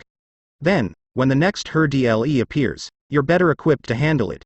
Problems and challenges bring out the best within us. We discover abilities we never knew we possessed. Many of us would never have discovered these talents if life hadn't made us travel over some bumpy ground. Adversity reveals to you your own strengths and capacities, and beckons you to develop those qualities even further. 4. Adversity encourages us to make changes and take action. Most people cling to old, familiar patterns regardless of how boring or painful their lives have become. It often takes a crisis or a series of difficulties to motivate them to make adjustments. Problems are often life's way of letting you know that you're off course and need to take corrective action. 5. Adversity teaches us valuable lessons. Take the example of a failed business venture. The entrepreneur may learn something that enables him or her to succeed spectacularly on the next venture. 6. Adversity opens a new door. A relationship terminates and you go on to a more satisfying relationship. You lose your job and find a better one. In these instances, the problem is not a problem at all, but rather an opportunity in disguise. One door in your life has been shut, but there is a better one waiting to be opened. 7. Adversity builds confidence and self-esteem. When you muster all of your courage and determination to overcome an obstacle, you feel competent and gain confidence. You have a greater feeling of self-worth and you carry these positive feelings into subsequent activities. Look for the positive. Sure, you'll have your share of problems and adversities in life. I'm not suggesting that when tragedy strikes you deny your emotions or refuse to face reality. What I am saying is don't immediately judge your situation as a tragedy and dwell on how bad off you are. Sometimes you won't be able to instantly spot the benefit that will come from being in your situation, but it does exist. You always have a choice. You can view your problems as negative and become gloomy and depressed about them. Let me assure you this approach will only make things worse. Or, you can see every seemingly negative experience in your life as an opportunity, as something you can learn from, as something you can grow from. Believe it or not, your problems are there to serve you, not to destroy you. So, the next time you suffer a problem or setback in your life, don't get discouraged or give up. Don't let problems cloud your attitude window forever. Clear off that cloudy window. You may find, after the dust settles, that you can actually see better than you did before. Just remember the words of Napoleon Hill. Every adversity carries with it the seed of an equivalent or greater benefit. Continually ask yourself what you've learned from your trying experience and focus on moving forward and growing as a person. In times of crisis, always strive to maintain an optimistic attitude and an open mind, for this is the environment that will allow you to find the benefit in your difficulty. Lesson 6. Your words blaze a trail. The words you consistently select will shape your destiny. Anthony Robbins. When was the last time you seriously thought about the words you use each and every day? How carefully do you select them? Now, you might be thinking, Jeff, why all this fuss about words? What's the big deal? The answer is simple. Your words have incredible power. They can build a bright future, destroy opportunity, or help maintain the status quo. Your words reinforce your beliefs and your beliefs create your reality. Think of this process as a row of dominoes that looks like this: thoughts, words, beliefs, actions, results. Here's how it works. Tom has a thought, such as, I'm not very good when it comes to sales. Now, let's remember that he doesn't have this thought only once. Oh, no, he's run it through his mind on a regular basis, maybe hundreds or thousands of times in his life. Then, Tom starts to use words that support this thought. He says to his friends and colleagues, I'm never going to do very well in sales, or, I just hate making sales calls or approaching prospects. Here again, Tom repeats these phrases over and over in his self-talk and in his discussions with others.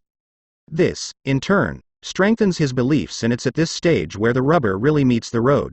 You see, everything that you'll achieve in your life flows from your beliefs. So, in our sales example, Tom develops the belief that he's not going to be successful in sales and that he won't earn much money. This becomes embedded in his subconscious mind. What can possibly flow from that belief? Because Tom doesn't believe in his sales ability, he takes very little action, or he takes actions that aren't productive. He doesn't do the things that would be necessary to succeed in sales. And then, quite predictably, Tom gets very poor results. To make matters worse, Tom then starts to think more negative thoughts, repeat more negative words, reinforce negative beliefs, and get even more negative results. It's a vicious cycle. Words are, of course, the most powerful drug used by mankind. Rudyard Kipling. Of course, this whole process could have had a very happy ending if Tom had selected positive thoughts and reinforced them with positive words. In turn, he'd reinforce the belief that he's successful in sales. As a result, Tom would take the actions consistent with that belief and wind up with outstanding results. My point is, don't underestimate the role of your words in this process. People who feed themselves a steady diet of negative words are destined to have a negative attitude. It's a simple matter of cause and effect. You can't keep repeating negative words and expect to be a high achiever. And that's because negative words will always lead to the reinforcement of negative beliefs and eventually to negative outcomes. Why you don't want me to fix anything in your home when it comes to home repairs? I'm lost. You want me to replace a faucet or fix something in the toilet tank? I'd have a better chance of reaching the top of Mount Everest. Carpentry or electrical wiring? I haven't got a clue. You want to know my ultimate Achilles heel? It's those instruction sheets that explain how to assemble something that you've just taken out of the box. You know what I mean, those black and white booklets with references to Figure 10A, that show you or claim to show you where all the nuts and bolts go and how all the parts fit together. Instruction sheets have the same affect on me as kryptonite had on Superman. If you recall the old Superman programs, the villain would shoot bullets at Superman and the bullets bounced off his chest harmlessly. But there was one substance that Superman could not defend against kryptonite. Whenever the bad guy held up a piece of kryptonite, Superman got wobbly and began to lose his power. Well, when I see an instruction sheet, I get weak in the knees and lose my power. I just know it's useless for me to even look at it. There's no way I'm going to understand it. So I put down the instructions and yell for Dolores to come in and show me what to do. For Dolores, it's a piece of cake. How did it come to this? I don't claim to be the smartest guy in the world, but I consider myself to be reasonably intelligent. Am I missing some gene for home repair skills that other people were given?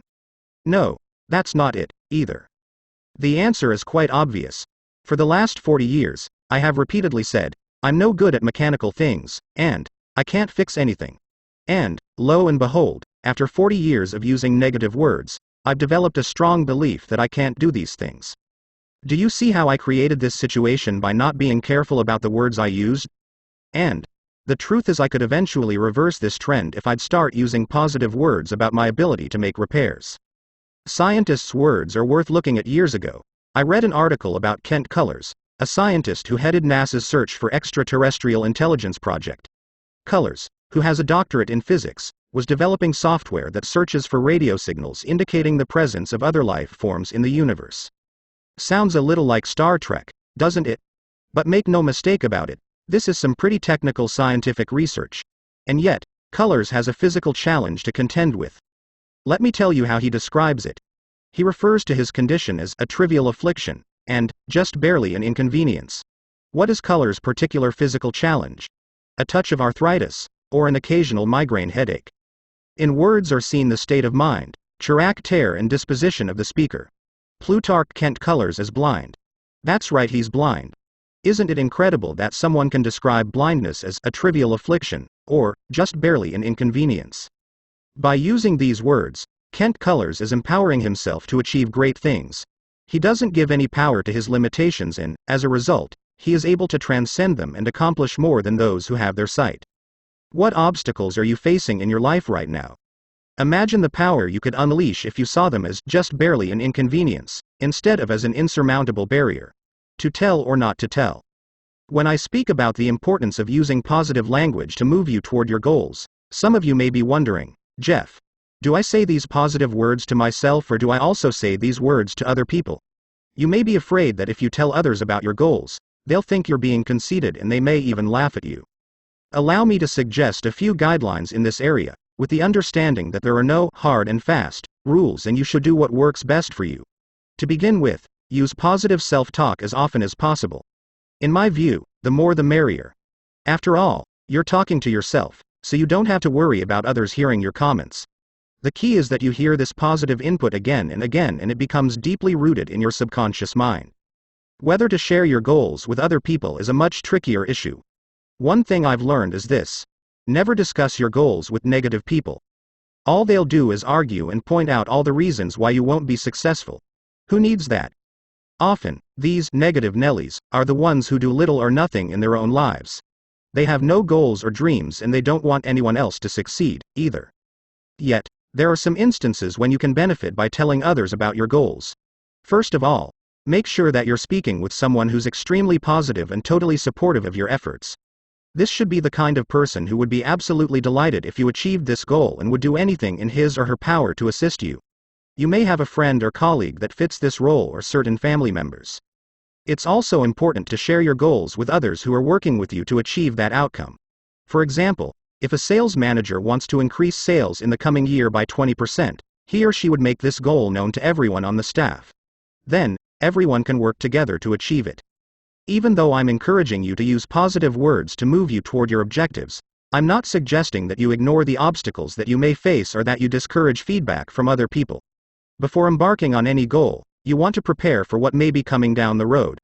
Personally, I prefer to discuss those issues with someone who is positive, someone whose feedback includes creative solutions to the difficulties that may arise. Furthermore, I'll only discuss my plans with people who are qualified to render an intelligent opinion on the subject. If you're thinking of going into your own business, it simply makes no sense to consult with your Uncle Elmer, especially if Uncle Elmer is negative and worked for someone else all of his life.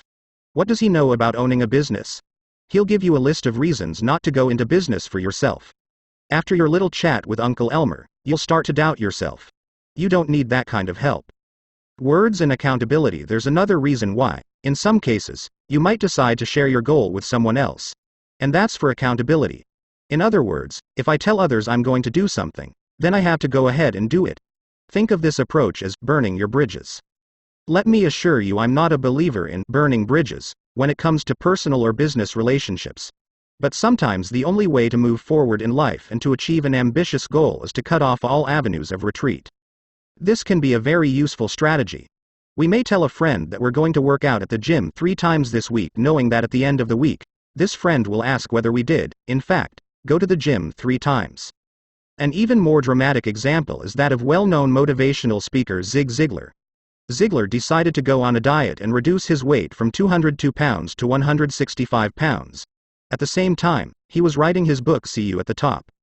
The people who always talk about a lack of money don't accumulate much of it. Jeff Keller. In the book, Ziglar included a statement that he got his weight down to 165 pounds. This was 10 months before the book went to press. And then he placed an order with the printer for 25,000 copies. Now, remember, at the time he wrote these words, Ziglar actually weighed 202. He put his credibility on the line with 25,000 people. By including a statement that he weighed 165 pounds, Ziglar knew that he had to lose 37 pounds before the book was printed. And he did. Use this strategy selectively. Limit it to those goals that are very important to you and where you're committed to go the distance. Is it risky? You bet it is. But it's a tremendous motivator.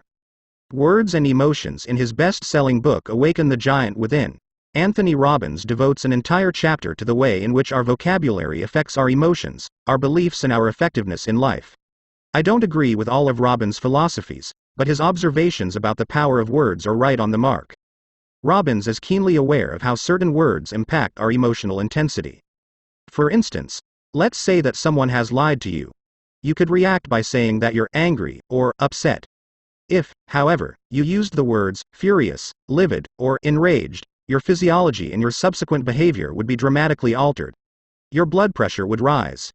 Your face would turn beet red. You'd feel tense all over. On the other hand, what if you characterized the situation as annoying, or said that you were peeved? This lowers your emotional intensity considerably. In fact, saying that you were peeved, explains Robbins, will probably make you laugh and break the negative emotional cycle completely. You'd be much more relaxed. Robbins gives other examples of how you can lower the intensity of negative emotions. Imagine, for instance, replacing I've been destroyed with I've been set back, or using the phrase I prefer instead of I hate. Of course, you can also intentionally select words to heighten positive emotions. Instead of saying I'm determined, why not say I'm unstoppable? Or, in place of declaring that you feel okay, I feel phenomenal, or I feel just tremendous. Choose words that will point you in the direction of your goals. Jeff Keller. Juicy, exciting words like that lift your spirits to a higher level and profoundly influence those around you. When you consciously decide to use such terms, you're actually choosing to change the path on which you've been traveling. Others will respond to you differently and you'll alter your perception of yourself, as well. A closer look at your words. Let's take a look at your life for a moment. Are there any areas where you've been using phrases like I can't, I'm no good at, and it's impossible? We all know people who make statements like these. I can't draw. I'm no good at math. I can't remember names. It's impossible for me to make that kind of money. When you make these comments day in and day out for 10, 20 or 30 years, you're programming your mind for failure. It all comes back to your attitude. Every one of these examples reflects a negative attitude. And if you see the world through a smudged window, you're going to use negative language and get disappointing results. Fortunately, you can control your words, which means that you have the ability to build a positive belief system and to produce the results you want. The first step is awareness. Let's examine the phrases you've been using in 4 key areas of your life: relationships, finances, career, and health. 1. Relationships. Do you say things like, all the good men or women are taken? Or, people are always taking advantage of me? If you do, you're literally programming yourself for unhappy relationships. Your mind hears every word you speak and it sets out to prove you right. With regard to our above examples, your mind will see to it that you attract only those persons who will disappoint you or take advantage of you. Is this what you want? If not, stop repeating and causing your mind to focus on such negative statements. 2. Finances. What words do you use on a regular basis to describe your current financial situation and your prospects for the future? Phrases such as, I'm always in debt, the economy is lousy, or, no one is buying, work against you. Far better to choose language which reaffirms prosperity and better economic times. Of course, you won't necessarily have abundant wealth within a few days after changing the way you speak. But the physical conditions can change only after your beliefs have altered. Clearing up your language is an important first step.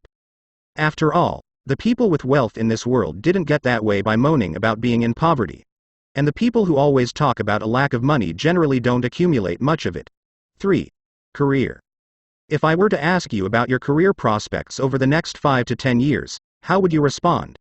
Be honest. Would you say that things will probably remain the same as they are now? Or would you describe a higher position with more challenges, more responsibilities, and increased financial rewards? If you respond, I don't know where I'm going in my career, chances are not much will change. Your language reflects your lack of vision and direction. If, on the other hand, you have a clear goal which you can and do articulate fairly often, even if only to yourself, you stand an excellent chance of reaching that goal. The same, of course, holds true if you have your own business. Do you use language that is consistent with the growth of your business? Or do you constantly talk about how you'll never get to the next level? 4. Health. Without question, our words have a profound impact on our health. For example, imagine that a group of us sat down to what seemed to be a perfectly wholesome and delicious meal. Then, 2 hours later, I called and told you that every person who ate with us had been rushed to the hospital and treated for food poisoning. Suppose that you felt perfectly fine before I called. How would you react after hearing my information? Most likely, you'd clutch your stomach, get pale, and feel very ill. Why? Because my words instilled a belief in you which, in turn, your body started acting upon. This same bodily reaction would have occurred even if I was playing a cruel joke and was lying about the whole situation. Your body responds to words it hears you and other people say. That's why it makes absolutely no sense to keep repeating that you have chronic back pain that will never go away, or that you get 3 or 4 bad colds every year. By uttering these statements, you are actually instructing your body to manifest pain and disease. Please don't misunderstand. I'm not suggesting that you deny pain or disease or that you can overcome any illness, but there's certainly nothing to be gained and much harm that can flow from using language that reinforces suffering and incurability. You have a choice. Well, have you thought about the words you use in these 4 areas of your life? When we repeat certain phrases over and over, it's as if a groove is formed in our brain. We keep replaying the same old refrain in our heads like a broken record. The trouble is, whenever you say these words, you just deepen the groove, replaying the same old myths in your mind, strengthening the same old beliefs, and getting the same old results. Recognize, however, that just because you've said things in the past, there's no reason to blindly continue doing so. While it takes some discipline and vigilance on your part to make changes in your language, it's well worth the effort. So, from now on, consciously choose words that will point you in the direction of your goals. Ask a friend to remind you when you slip. Remember, it's up to you to speak in a way that will move you toward what you want in life. Therefore, use words that are consistent with the path you truly wish to be on. Take action along those lines and watch yourself begin to travel in that wonderful direction. Lesson 7. How are you? Your day goes the way the corners of your mouth turn. Unknown. Our answer to the question, how are you, seems like such a small thing. But we must answer that question at least 10 times a day and perhaps as many as 50. So it's not a small thing at all. It's a significant part of our daily conversations. When someone asks, how are you? What do you say? Your answer is usually no more than a few words. And yet, that short response tells a lot about you and your attitude. In fact, your response can literally shape your attitude. I've observed that the responses to "How are you?" can be classified into three categories: negative, mediocre, and positive. Let's examine these three categories and some common responses under each one. Negative responses. The negative replies to "How are you?" include phrases such as lousy, terrible, I'm tired, it's not my day, thank God it's Friday, a day older, and a dollar broker. Don't ask. When someone responds with, "Don't ask, I know I'm in for trouble," that person is going to unleash a multitude of complaints and make me sorry for asking "How are you?" in the first place. And I really pity those who take the "thank God it's Friday" approach to life. Think of what they're saying. Monday, Tuesday, Wednesday, and Thursday are bad days every week. For these people, 4/5 of their work week is lousy. The fifth day, Friday, is bearable, only because they know they'll have the next 2 days off. Is this a way to live your life? Are you beginning to see how these negative phrases can poison your attitude and turn off other people? Mediocre responses. Those in the mediocre group are a step up from the negative bunch, but they still have plenty of room for improvement. Here are some of the things they say. I'm okay. Not too bad. Could be worse. Same old, hanging in there. Fine. Do you really want to spend a lot of time with someone who thinks that life is not too bad? Is that the person you want to do business with? When we use words like these, we also diminish our energy. Can you imagine someone saying, "could be worse," with an upright posture and a lot of enthusiasm? Of course not. These people sound like they haven't slept in 2 days. There's no getting around it. People who use mediocre words will develop a mediocre attitude and get mediocre results. And I know you don't want that. Positive responses. Then, there's the positive approach. These are the enthusiastic people who say, terrific, fantastic, great, excellent, super, I'm on top of the world. It doesn't get any better. Those who use positive words like these have a bounce in their step, and you feel a little better just by being around them. Be honest. How did you feel as you read the positive list? I don't know about you, but I'm energized and excited as I review that list. These are the people I look forward to meeting today. These are the people who are more likely to get my business. A smile is an inexpensive way to improve your looks. Unknown. Why not go back and reread the negative list and the mediocre list? Say them out loud. How do they make you feel? Bummed out, for sure. You see, if given the choice, I'd rather be around people who are positive and full of life as opposed to those who are negative and listless. It's like the old saying that everybody lights up a room, some when they walk into the room and some when they walk out. You want to be the one who lights up a room when you walk in. As for me, when someone asks me "How are you?" I usually respond with "terrific." It projects a positive attitude to the other person, and the more I say it, the more I feel terrific. Join the positive group. Well, you've had a chance to review some typical responses in each category: negative, mediocre, and positive. Which of these phrases do you use most often? Which responses do your friends and family use? If you find yourself in the negative or mediocre group, I suggest you immediately consider revising your response and joining the ranks of the positive. Here's why. When you're asked "How are you?" and you say "horrible" or "not too bad," your physiology is adversely affected. You tend to slump your shoulders and head and take on a depressed posture. What about your emotions? After stating that you're lousy, do you feel better? Of course not. You feel even more down in the dumps, because negative words and thoughts generate negative feelings, and eventually, negative results. And it's up to you to break it. Even if real circumstances in your life persuaded you to state that you're lousy, perhaps a promising business deal fell through, or your child received poor grades in school, your gloomy attitude does nothing to improve the situation. To make matters worse, your mediocre or negative reply turns others off. They're dragged down just being around you and hearing your pessimism. Form a new habit. If all of these negative consequences flow from your words, why do you continue to say them? More than likely, it's because you haven't recognized that you have a choice in the matter. Instead, you're following a habit that you developed many years ago, a habit that no longer serves you. In the end, your own words are a self-fulfilling prophecy. If you say everything is terrible, your mind is attracted to those people and circumstances that will cause that statement to be true. If, on the other hand, you repeatedly state that your life is wonderful, your mind will begin to move you in a positive direction. For instance, just consider what happens when you respond that you're excellent, or terrific. As you say these words, your physiology begins to correspond with your optimistic language. Your posture is more upright. Other people are attracted to your energy and vitality. Your business and personal relationships improve. Will all of your life's problems magically disappear? No. But you've set in motion a very important principle. We get what we expect in life. Say you are well, or all is well with you, and God shall hear your words and make them come true. Ella Wheeler Wilcox. I can tell you from first-hand experience that this is one of those little things in life that makes a big difference. About 15 years ago, when someone asked me how are you, I'd say something like okay with very little energy. You know what I was doing? I was programming myself to have okay relationships with people.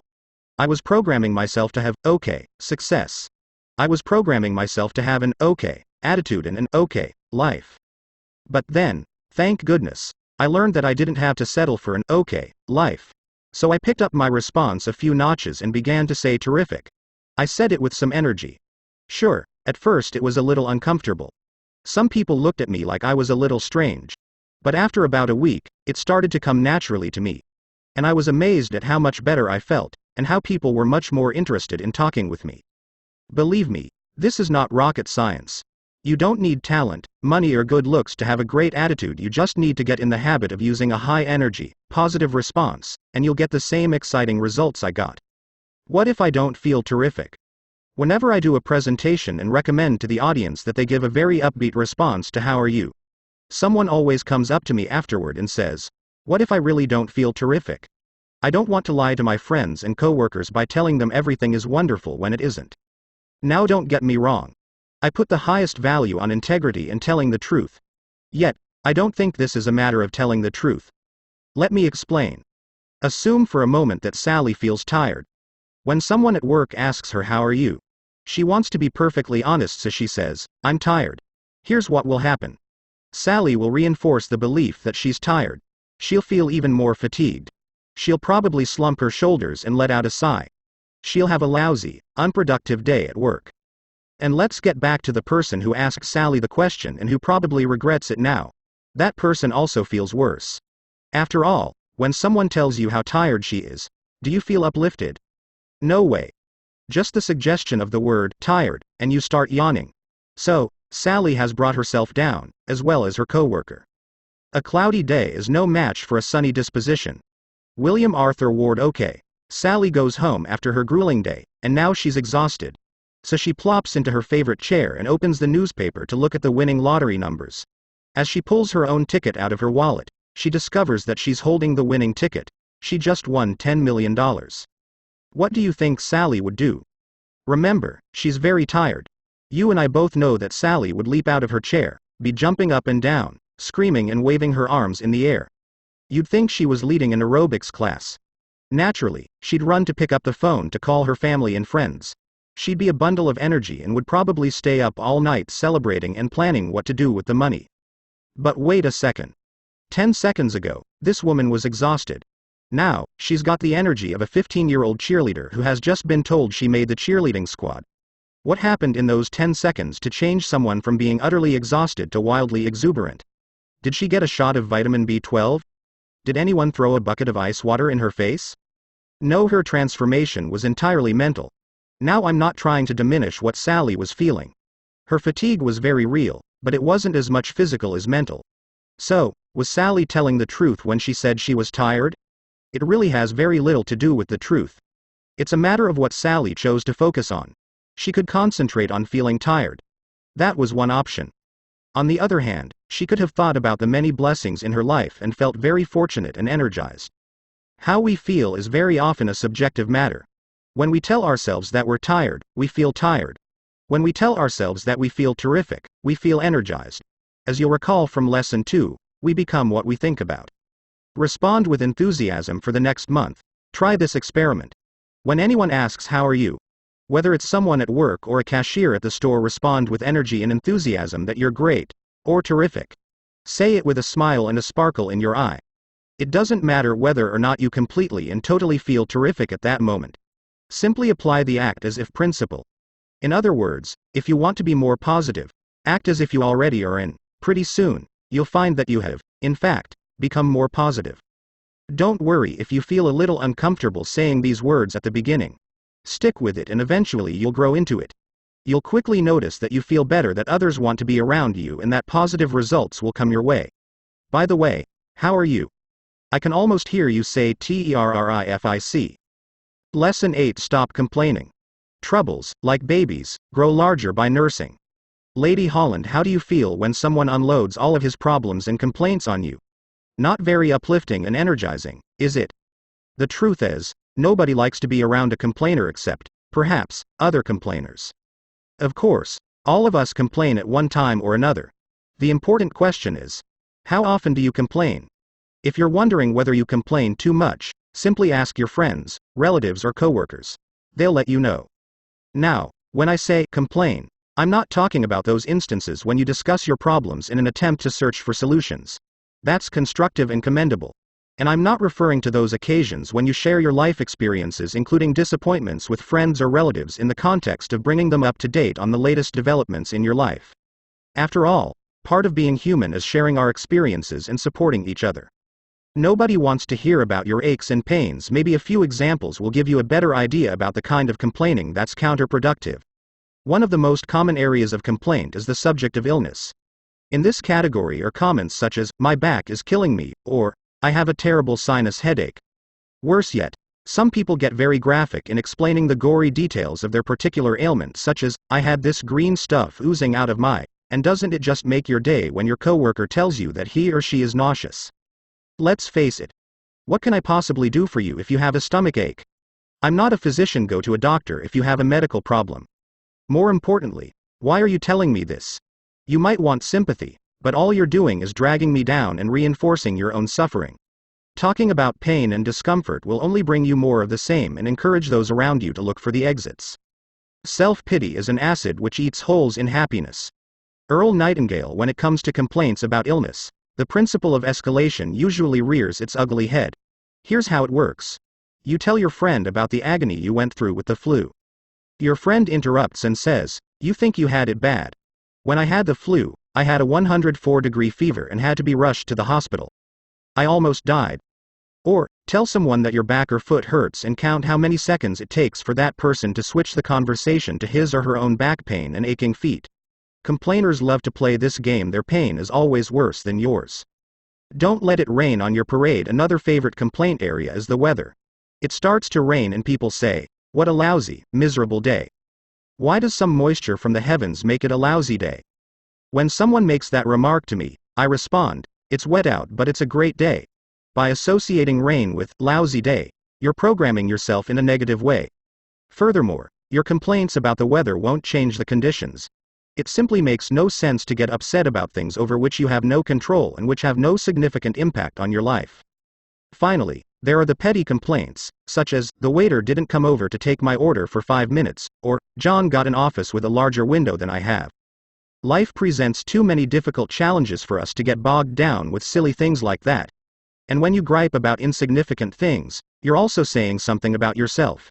If I'm your employer or a member of your team, I'm wondering how you'll react when we really have a problem worth worrying about. He had every reason to complain recently. I was in my office and thinking about some of the things that weren't going as well as I had planned. You know, the typical business problems results not happening as fast as I had expected. And I'll confess that I'd been doing a little complaining about it. Then Pedro walked in. Pedro is in his early 20s and came to this country about 6 years ago from Honduras. He works for a company that cleans homes and offices. You talk about a positive attitude. Pedro is one of the most positive people I've ever met, always smiling and upbeat. On this day, however, I asked Pedro about Hurricane Mitch and its impact on his homeland. The smile quickly left his face. He told me of the devastation the hurricane had caused. Thousands of people had died. More than 1 million people were left homeless. Pedro said that his father, mother and brother still lived in Honduras, and he had no idea if they were dead or alive. He had no way to contact them. All the phone lines in that area had been destroyed. Pedro said he thought about his family every day. Can you imagine the agony of not even knowing if your family is still alive? Then Pedro went on to tell me about all the things he was doing to help the people in Honduras. He was collecting money, clothing and other necessities. He was actively working with the relief organizations. Instead of just griping about the problem, he was doing whatever he could do to ease their pain. The secret of happiness is to count your blessings while others are adding up their troubles. William Penn, after speaking with Pedro, began to realize just how inconsequential my own problems were and how fortunate I am. You better believe I stopped complaining. I faced the rest of the day with renewed energy and a much better attitude. By the way, several weeks later I saw Pedro again. And yes, he had his usual winning smile and his great attitude. The good news is that his family members are all alive. The bad news is that they lost everything in the flood and are now living in a shelter. Clean water is very scarce. Disease is rampant. I can't even fathom what it's like to lose everything you own and have to start over from scratch, especially under these difficult conditions. Can you? There's no doubt about it. Pedro has every reason to whine about his family's bad luck. But he doesn't. He realizes that complaining would be a terrible waste of his time and energy. Thank you, Pedro, for reminding all of us that complaining is not the answer to our challenges in life. Putting things in perspective, there's another valuable lesson that we can learn from Pedro, and that's the importance of keeping things in perspective. Over the years, I've noticed that complainers lack perspective. They tend to blow their problems way out of proportion. Reflect upon your present blessings, of which every man has plenty, not on your past misfortunes, of which all men have some. Charles Dickens. Optimistic people with great attitudes tend to have a sense of what's truly important in life. The dictionary defines perspective as the capacity to view things in their true relation or relative importance. Think about the people you know. Do you have any friends who get bent out of shape because they got a flat tire? And how about those who sever ties with close family members because of a dispute over the seating arrangements at a wedding? It's clear these folks have lost sight of the relative importance of things. I think we can all learn from Eddie Rickenbacker, who drifted in a life raft for 21 days, hopelessly lost in the Pacific.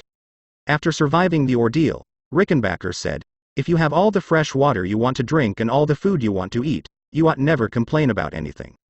Let me share with you some of the things I'm grateful for. 1. I'm in good health. 2.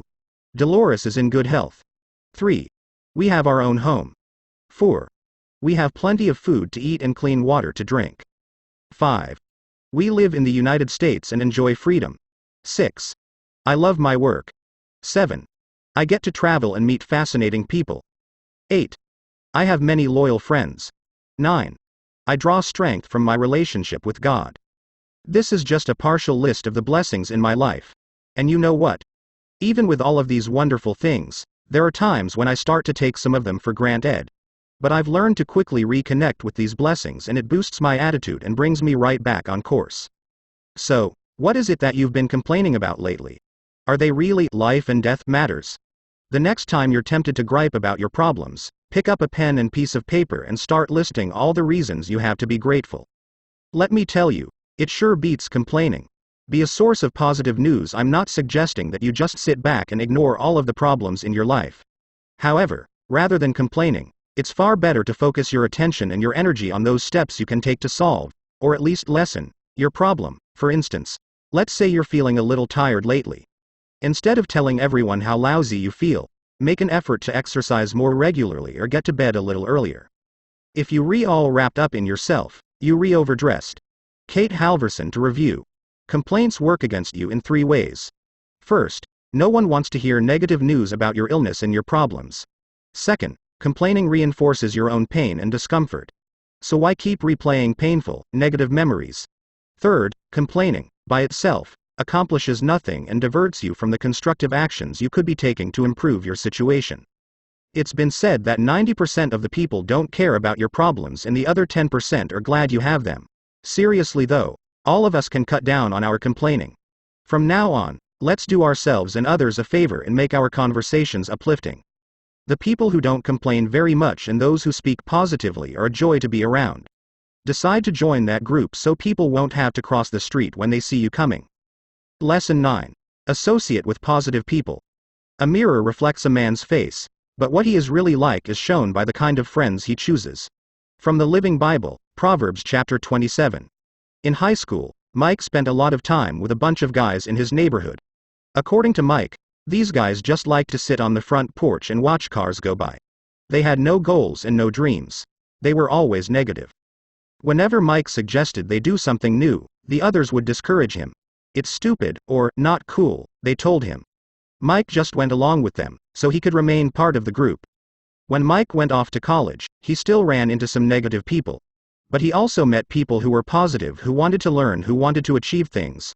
Mike decided to spend his time with the positive people. Almost immediately, Mike started to feel much better about himself. He developed a great attitude. He began to set goals.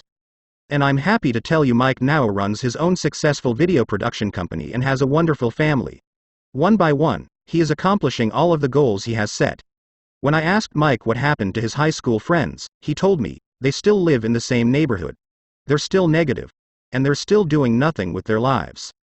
Mike added, I'd never be where I am now if I kept hanging out with those guys. I'd still be at the corner deli playing pinball. Mike's story is a great reminder about the influence others have on our lives. And yet sometimes we get in the habit of being with certain people and we just don't think about the consequences. Have you ever heard the axiom, tell me who you hang out with and I'll tell you who you are? There's a lot of wisdom in that simple statement. Have you given much thought to how this principle has been molding and shaping your life?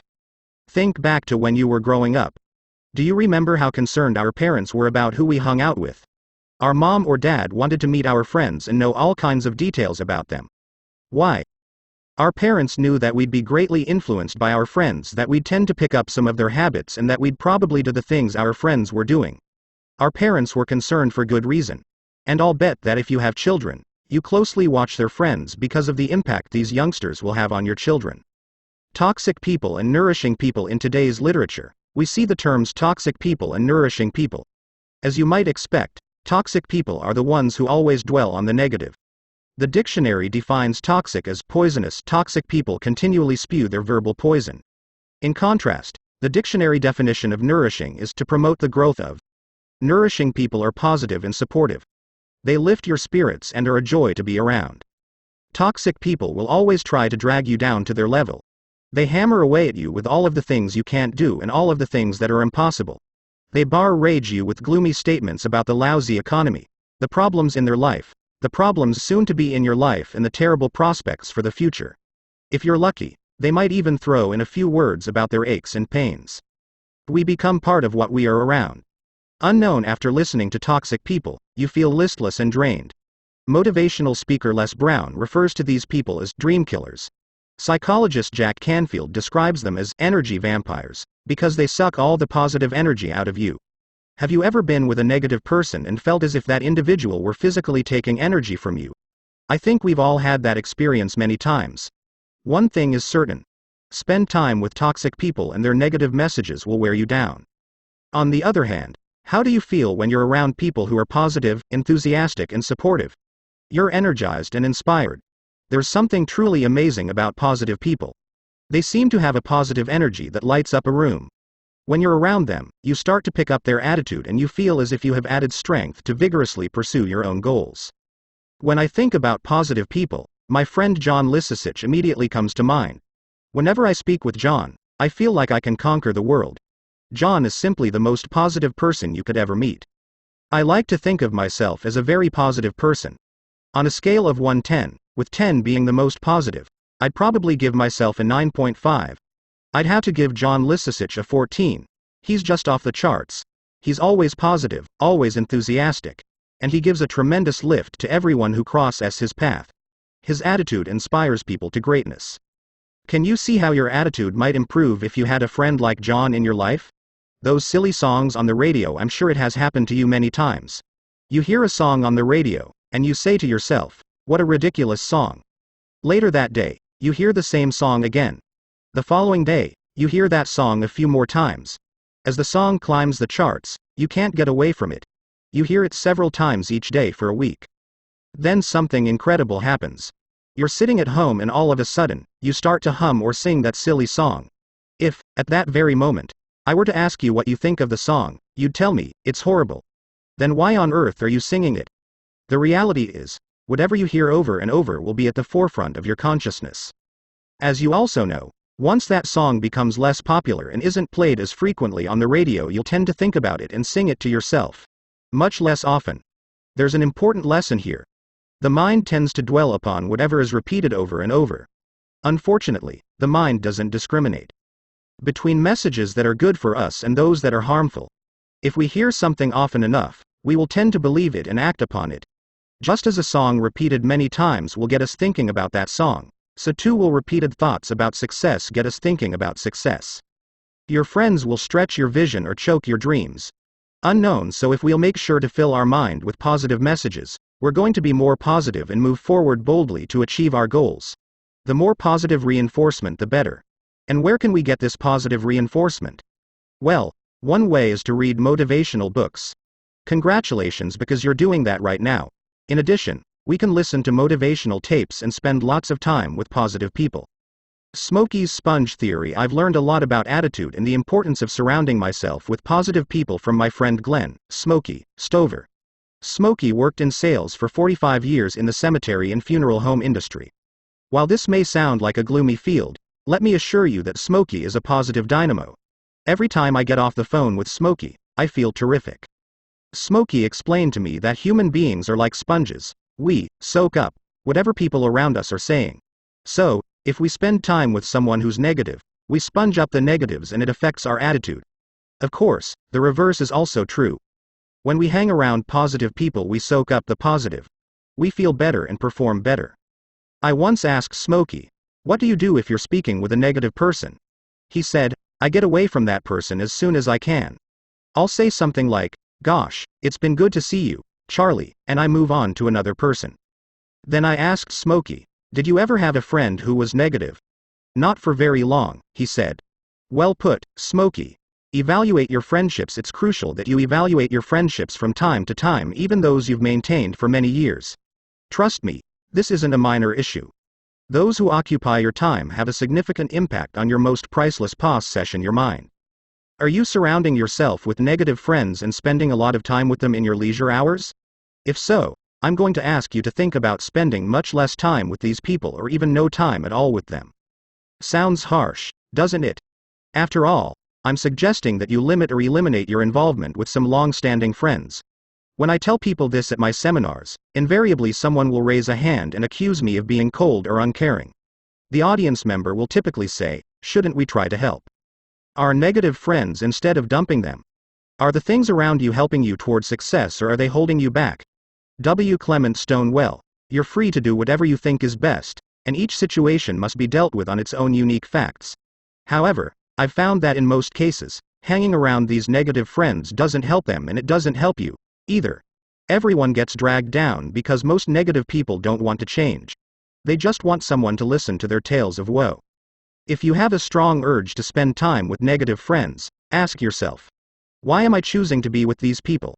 Consciously or unconsciously, you may be choosing to hold yourself back to be less than you are capable of becoming. By the way, I think it's wonderful to try to help someone overcome their negativity. But if you've been trying for several years and aren't getting anywhere, maybe it's time to move on. Let me clarify one important point. I'm not making a judgment here that negative people are any less worthy than other people.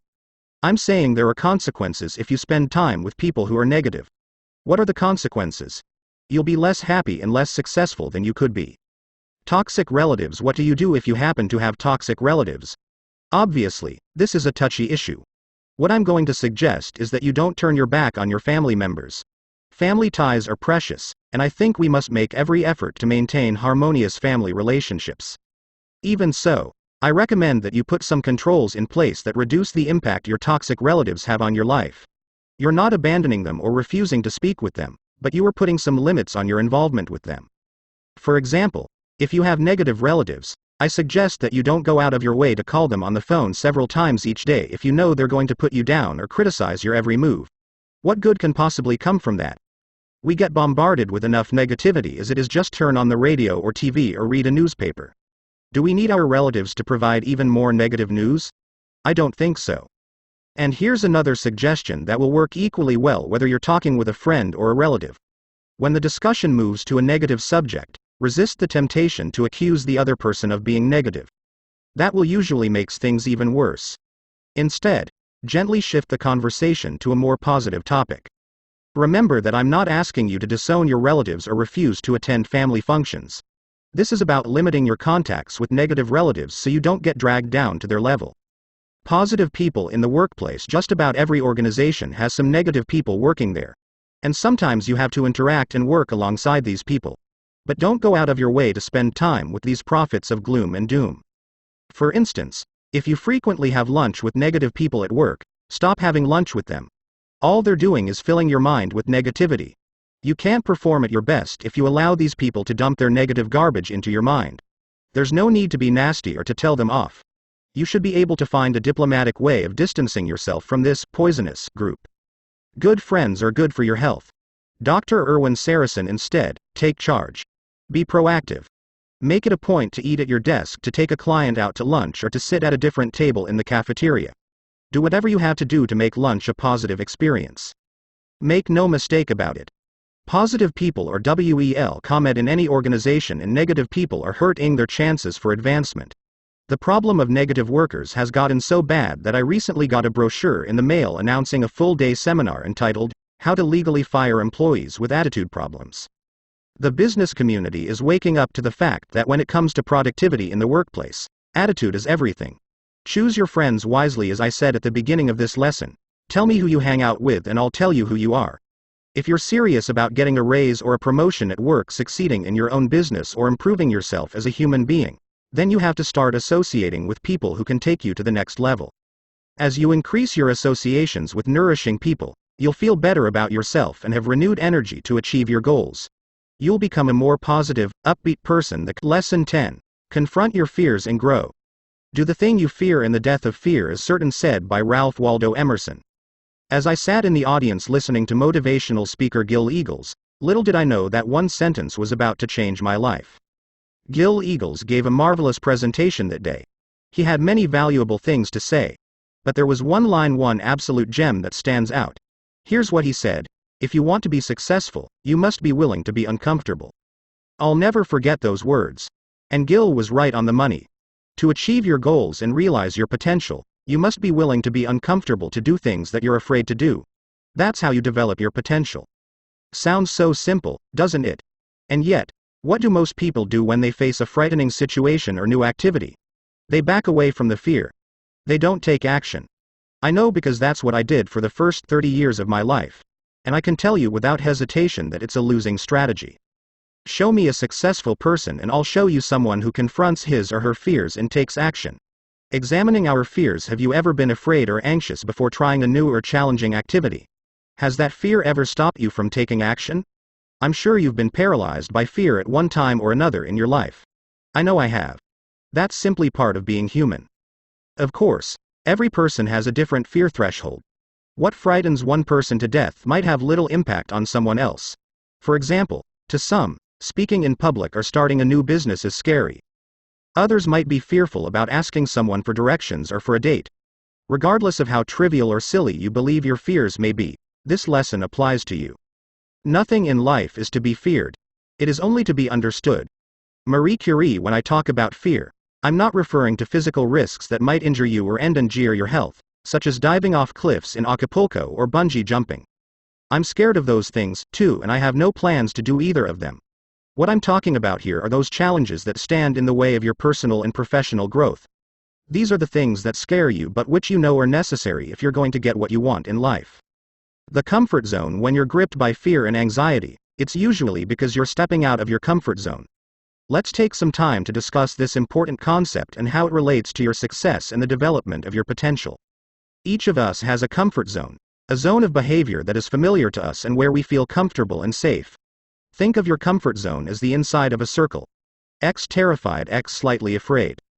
Comfort zone: the activities and situations that lie inside the circle are non-threatening and familiar. They're routine, part of your everyday life, the things you can do with no sweat. In this category are tasks such as speaking to your friends or co-workers or filling out the daily paperwork at your job. However, you occasionally face experiences or challenges that are outside your comfort zone. These are represented by the X's in the diagram above. The farther the X is from the circle, the more afraid you are to participate in that activity. When faced with something outside your comfort zone, you suddenly feel nervous. Your palms become sweaty and your heart pounds. You begin to wonder, will I be able to handle it? Will others laugh at me? What will my friends and relatives say? As you look at the diagram above, what does the X represent for you? In other words, what fear is holding you back from reaching the next level of success or fulfillment in your life? Is it fear of approaching new prospects? Is it fear about changing careers? Is it fear about learning new skills? Is it fear of going back to school? Is it fear of telling other people what's on your mind? Is it fear of public speaking? Whatever that X represents for you, just be honest and admit it. My guess is that thousands, if not millions, of people have the very same fear you have. In fact, let's take a closer look at what most people are afraid of.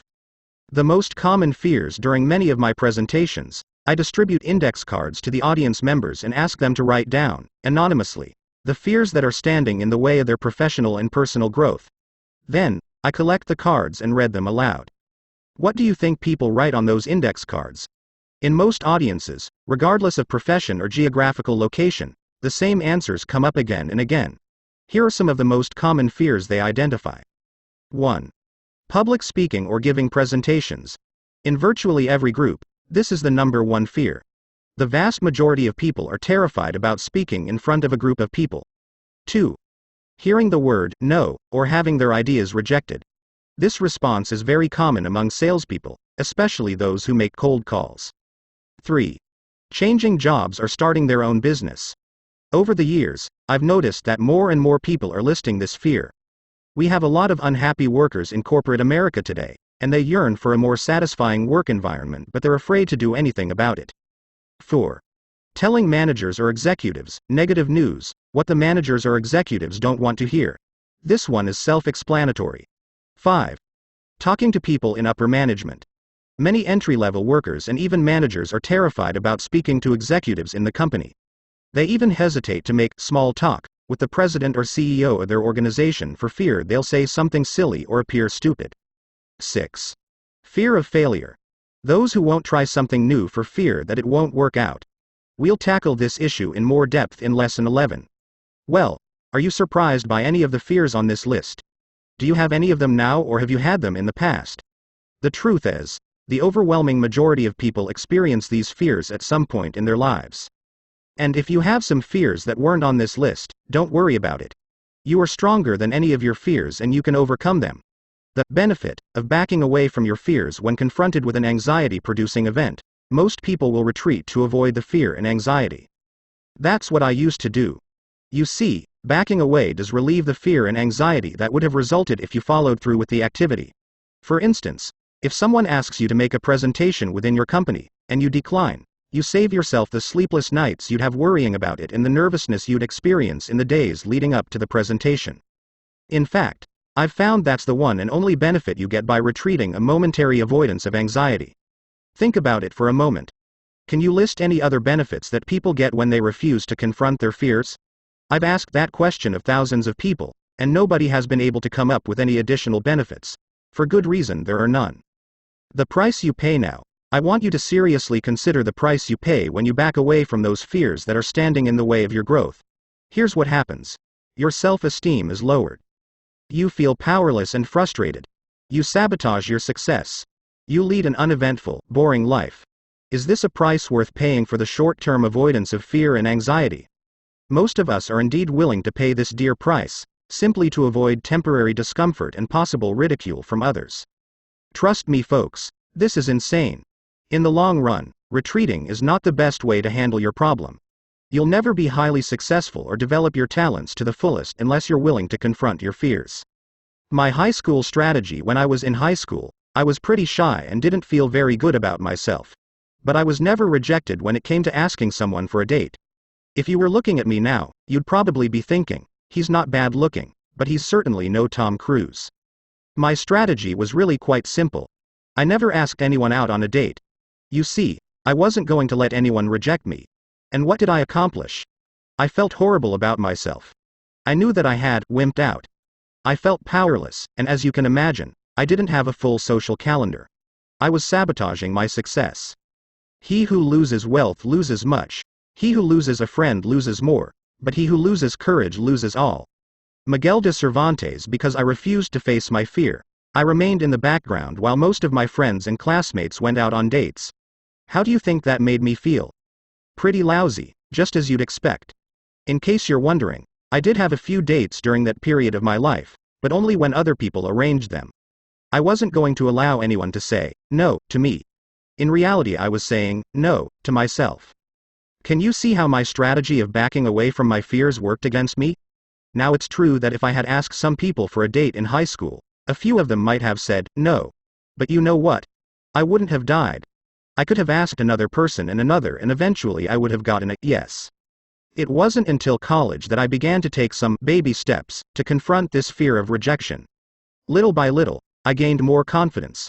And in law school, I had the good fortune to meet Dolores, and we've been married for 18 years. A new life. I'm really no different from you. I have my fears, just as you do. And when I look back at the first 30 years of my life, you know what I see? I see someone who achieved some degree of success as an attorney. But I also see someone who was shy, insecure, scared, and self-conscious. Does that sound to you like someone who's a motivational speaker?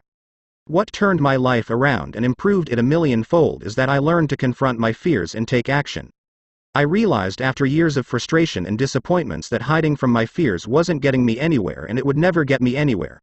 Of course, I wouldn't have confronted my fears if I hadn't first developed a positive attitude. A can-do attitude provided me with the extra push I needed to take action. When you believe you can do something, you have the courage to move forward despite being afraid. Armed with a great attitude, I decided to become a participant in life and to explore my potential, even though I was scared. From the very beginning, I felt so much better about myself.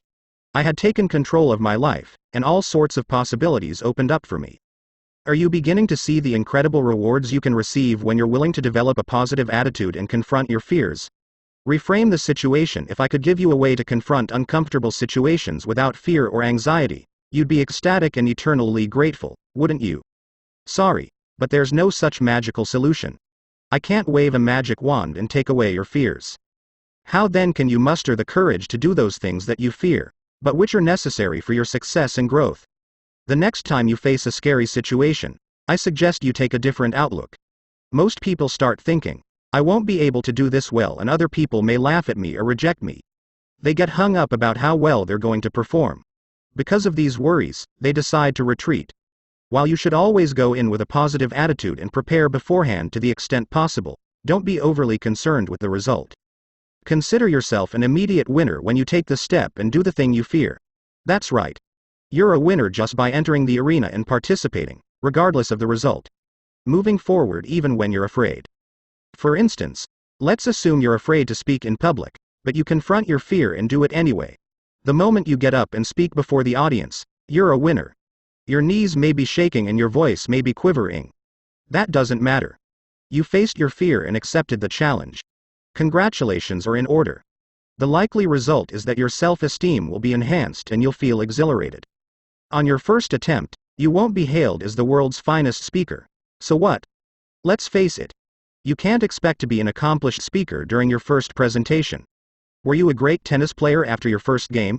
Or a great swimmer the first time you entered the water? Developing any skill takes time.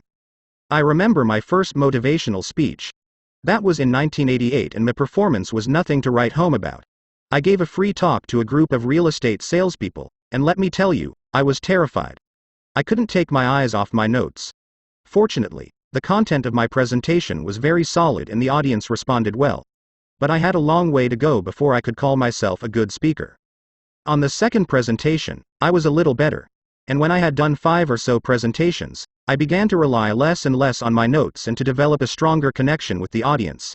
Now, 11 years later, I'm a professional speaker who speaks to thousands of people each year throughout the United States. But let's not forget that it all started with a scared guy who gave a very unimpressive talk in 1988. She followed her dream. I'd like to tell you a story about a woman who knows a lot about breaking out of a comfort zone. Her name is Dottie Berman, and for 32 years Dottie was a high school English teacher in New York. Yet, since the age of 10, she wanted to go into show business. She never gave it serious thought as a career and instead chose the security of teaching, with its regular paycheck and benefits. The only way to escape from the prison of fear is action. While working as a teacher, Dottie began to write songs and perform them. It was just a hobby, but it kept her dream alive. Then, in the late 1980s, Dottie made a decision. She would retire from teaching and pursue a new career as a performer. In the summer of 1988, she submitted her resignation. Then the terror really hit her. She was so scared about venturing into the unknown that she withdrew her resignation and went back to teaching. But something inside Dottie wouldn't let her dream die. 6 months later, in January of 1989, she confronted her fear and retired. At the time, Dottie was in her 50s. In 1992, Dottie developed and performed her own one-woman musical show. The show was based on her fears of leaving a secure teaching job to go into show business. And in the spring of 1998, Dottie, now in her 60s, released her marvelous CD, I'm in Love with My Computer, a collection of witty, inspirational songs.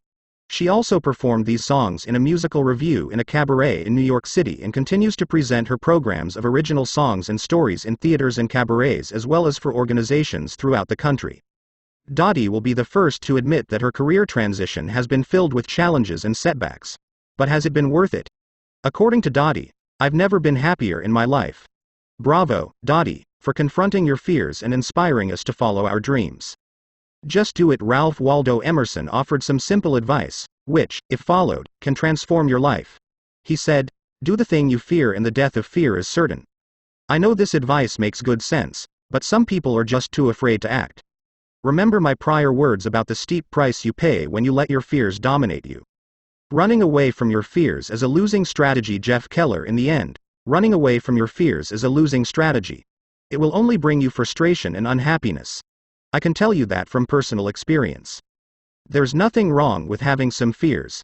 Successful people have fears. The difference is that successful people take action and move forward despite being afraid. It's not always easy, I'll grant that. But you'll always feel better about yourself when you face your fears. In the last 14 years, I've had the privilege of traveling throughout the United States and abroad and of speaking with thousands of people. During all this time, I haven't met one person who confronted his or her fears, took action and later regretted it. Not a single one. But I've met many people who tell me how much they regret backing away from their fears and letting their dreams die. As my friend Burke Hedges often says, don't be one of those who lets his regrets take the place of his dreams. So, stretch yourself. Confront your fears and be willing to expand your comfort zone. The courage muscle can be developed just like any other muscle with exercise. And when you do an activity outside your comfort zone a few times, you know what happens. That same activity becomes part of your comfort zone. There's another bonus when you're willing to expand your comfort zone. When you push through fear and take action in some areas of your life, you'll develop confidence in other areas, as well. It's true. As I became more comfortable as a speaker, I also became a better salesman, a better businessman, a better listener. The list goes on and on. You can try to dance around it all you want. But you won't develop your abilities to the fullest unless you're willing to be uncomfortable. Life doesn't reward those who refuse to expose themselves to difficulties and challenges. It's important that you put yourself in a position to win, and that means taking action despite fear. Confront your fears and you're on the way to developing your potential and leading the exciting, fulfilling life you deserve. It's a decision you'll never regret. Lesson 11. Get out there and fail. Failure is only the opportunity to more intelligently begin again. Henry Ford. She couldn't pay her credit card bills for 26 years. She moved 25 times looking for work. She was fired 18 times. She worked for 26 years before she earned an annual salary of $22,000. She occasionally lived on food stamps and slept in her car. You're probably thinking, if this is a book about success, why are you droning on and on about a woman who had so many failures? I'll tell you why. The failure described above is well-known TV talk show host Sally Jessy Raphael. You see, despite all of her setbacks, she refused to give up her childhood dream of a career in broadcasting. She was willing to keep failing until she succeeded.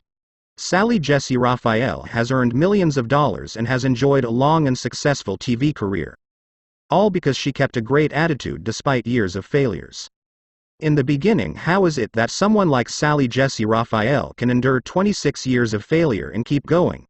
If you look back to your own childhood, I think you'll see that you, too, demonstrated tremendous resilience in the face of repeated failures. Remember when you learned how to ride a bicycle? You probably began with training wheels. Eventually, when these crutches were removed, keeping your balance became more difficult. You struggled to stay upright, maybe even falling a few times and scraping yourself. You were learning an important early lesson about failure. As you practiced, it's likely that one of your parents walked beside you shouting instructions, encouraging you and catching you as you lost balance. You were scared but excited. You looked forward to the time when you would succeed, when you would at last ride free on your own. So you kept at it every day, and eventually mastered the skill of riding a bike. What contributed to your ultimate success in learning how to ride your bike? Well, persistence and sheer repetition, certainly. You were going to stick with it no matter how long it took. It also helped that you were enthusiastic about what you set out to achieve, that you could hardly wait to reach your goal. And finally, let's not underestimate the impact of positive encouragement. You always knew your parents were in your corner, supporting you, rooting for your success. As a 6-year-old learning to ride your bike, you were optimistic, thrilled, and eager to meet the challenge. You couldn't wait to try again. You knew you'd master it eventually. But that was a long time ago.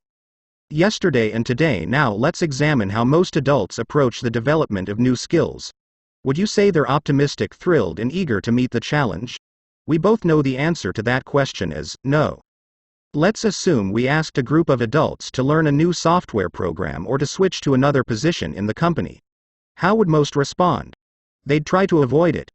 They'd complain. They'd make excuses why they shouldn't have to do it. They'd doubt their abilities. They'd be afraid. What happened to that 6-year-old brimming with vitality and a sense of adventure? How did that child turn into an adult moaning and groaning about learning something new? As adults, most of us become a lot more concerned about the opinions of others, often hesitating because people may laugh at us or criticize us. Success is going from failure to failure without loss of enthusiasm. Winston Churchill, at the age of 6, we knew we had to fall off the bike and get back on to learn a new skill. Falling off the bike wasn't a bad thing. But as we got older, we started to perceive falling off as a bad thing rather than an essential part of the process of achieving our goal. As I pointed out in Lesson 10, it can be uncomfortable to try something new, perhaps even scary. But if you take your eyes off the goal and instead focus your attention on how others may be viewing you, you're doing yourself a grave disservice. To develop a new skill or reach a meaningful target, you must be committed to doing what it takes to get there, even if it means putting up with negative feedback or falling on your face now and then. Successful people have learned to fail their way to success. While they may not particularly enjoy their failures, they recognize them as a necessary part of the road to victory. After all, becoming proficient at any skill requires time, effort, and discipline, and the willingness to persevere through whatever difficulties may arise. These failures make millions of dollars. Take the example of a professional baseball player. As it is today, the player who gets just 3 hits in 10 attempts is at the top of his profession, making several $1 million a year. That's a 70% failure rate, and the fans will no doubt taunt him when he strikes out. And speaking of baseball, what a thrill it was to watch Mark McGwire of the St. Louis Cardinals as he hit 70 home runs during the 1998 season. He's such an exciting player. But did you know that Mark McGwire struck out 155 times in 1998? And for his career, McGwire has hit 457 home runs. Yet, he has struck out 1,259 times. That's almost 3 times as many strikeouts as home runs. When I ask you to name the best basketball player of all time, who comes to mind? I'm guessing that many of you immediately thought of Michael Jordan. He gets my vote.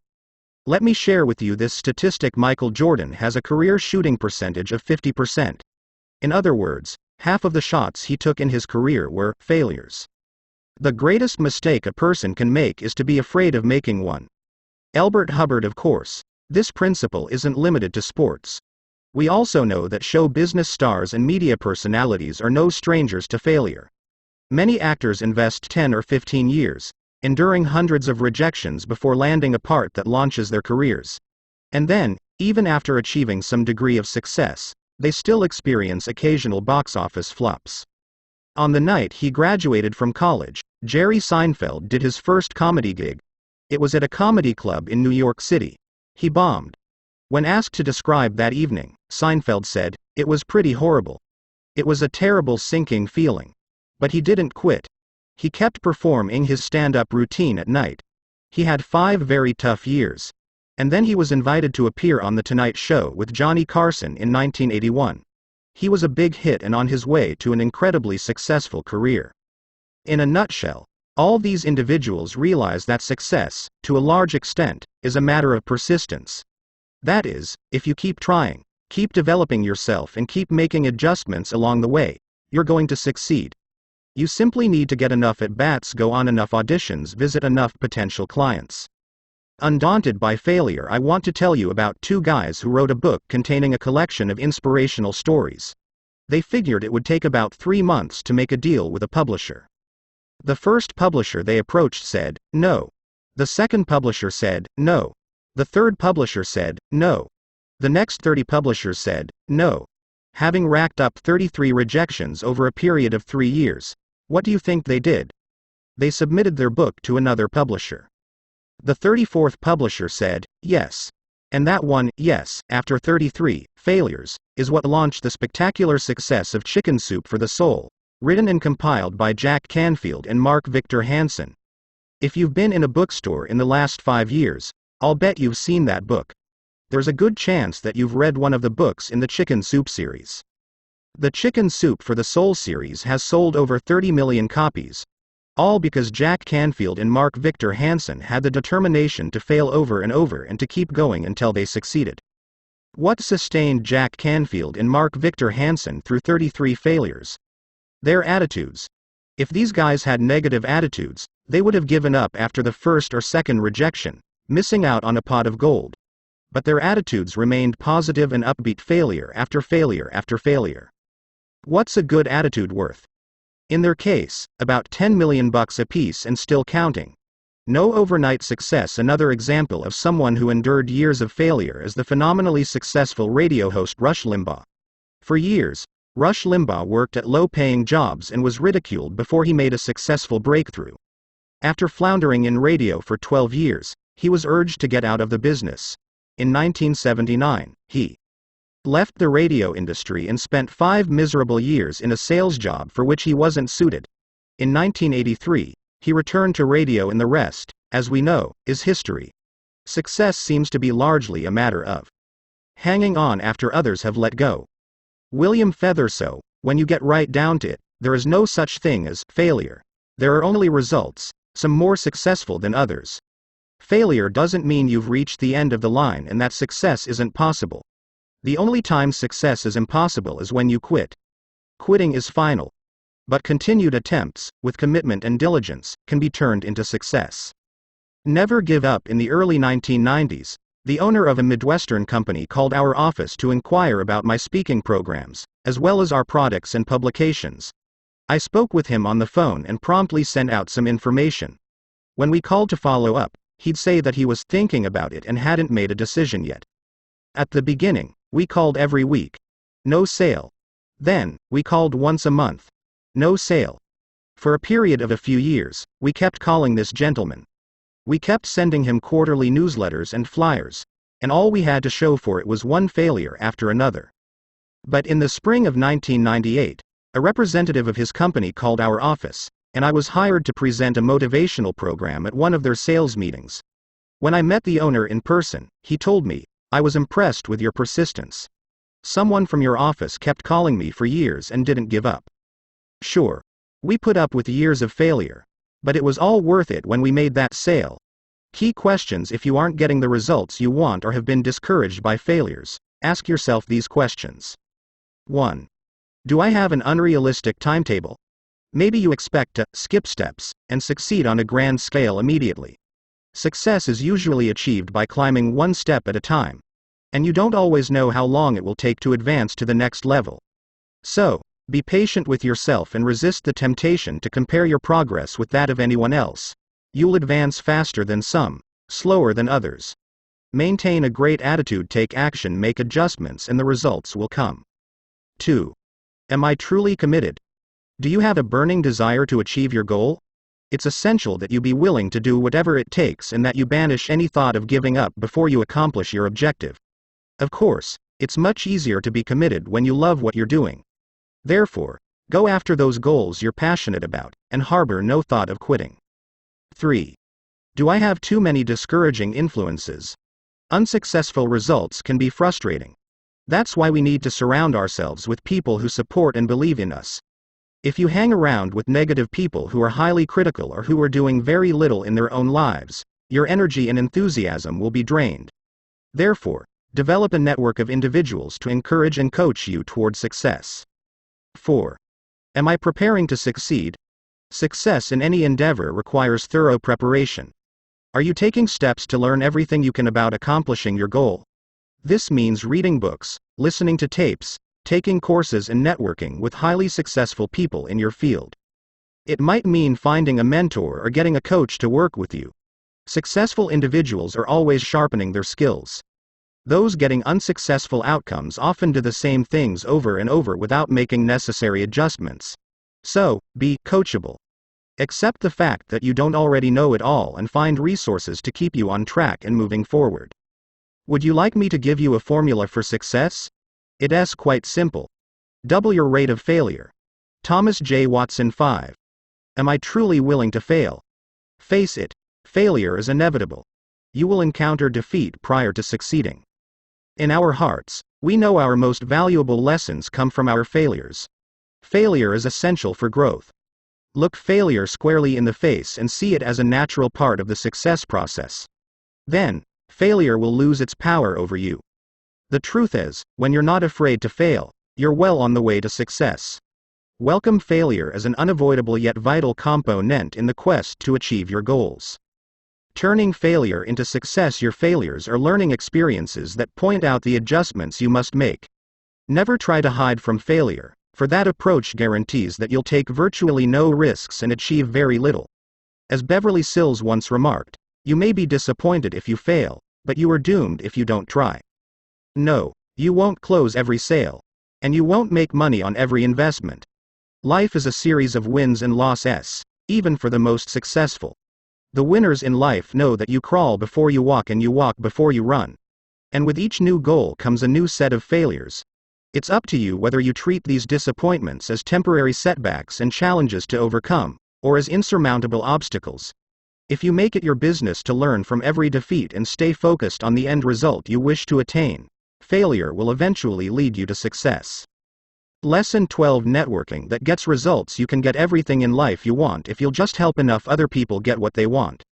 Zig Ziglar. When I met freelance copywriter Stu Kamen in the fall of 1990, it set off an incredible chain reaction that would forever impact my business. Let me share with you what happened. In 1992, Stu was a contributing writer with Think and Grow Rich newsletter.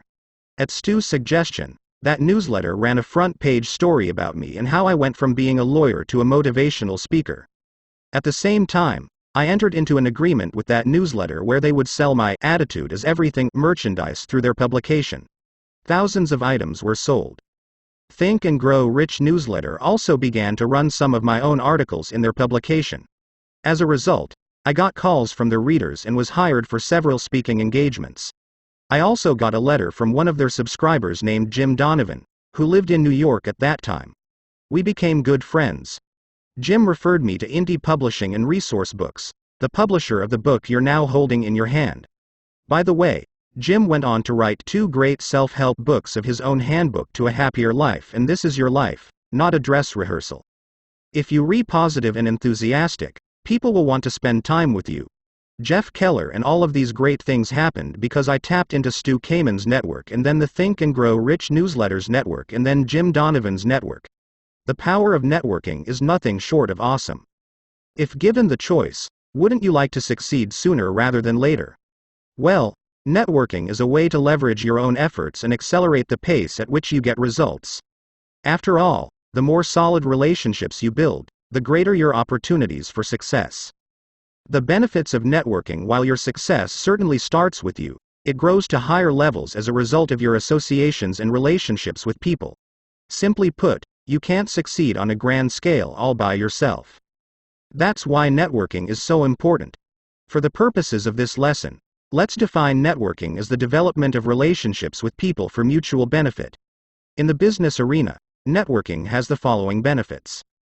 Generates new clients or business leads, increases employment opportunities, helps in finding the right people to fill critical positions, provides valuable information and resources, assists in solving problems in the personal realm. Here's what networking can do for you. Enhance your social relationships by introducing you to new friends, help you to become acquainted with people of varying ethnic, cultural and philosophical backgrounds.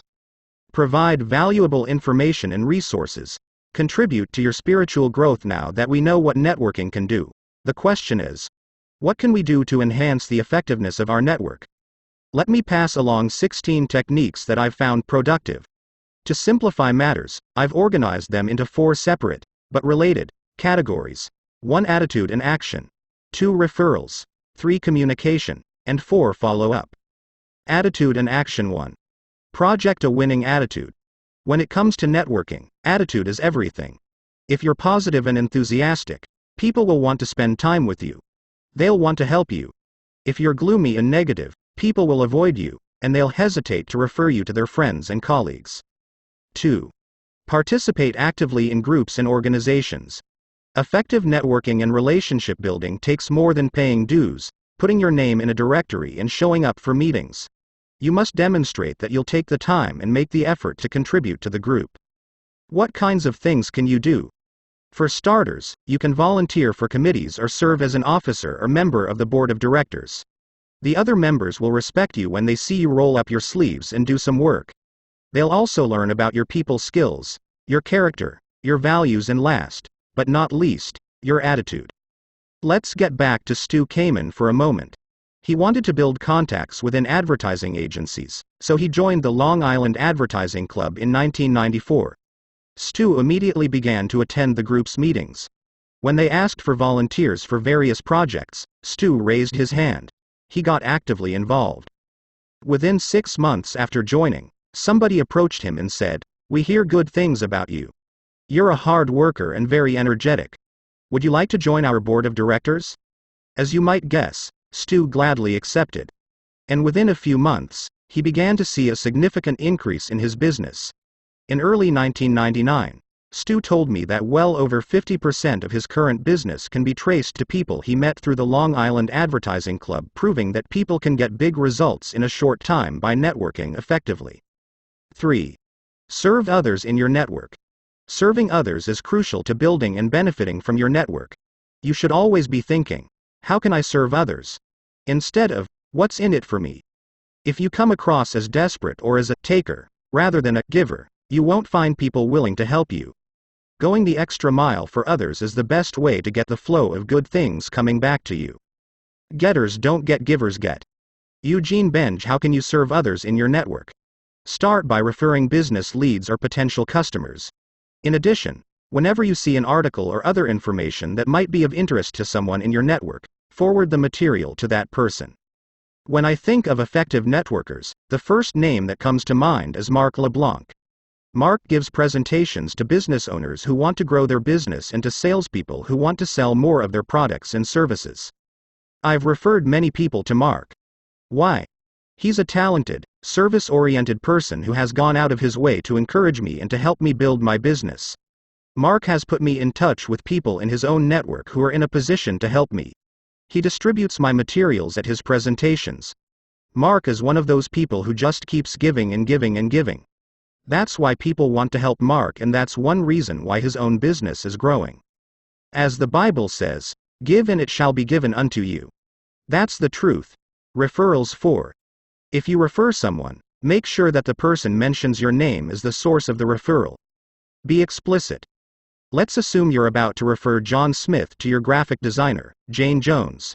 You might say to John, "Give Jane a call, and please tell her that I referred you."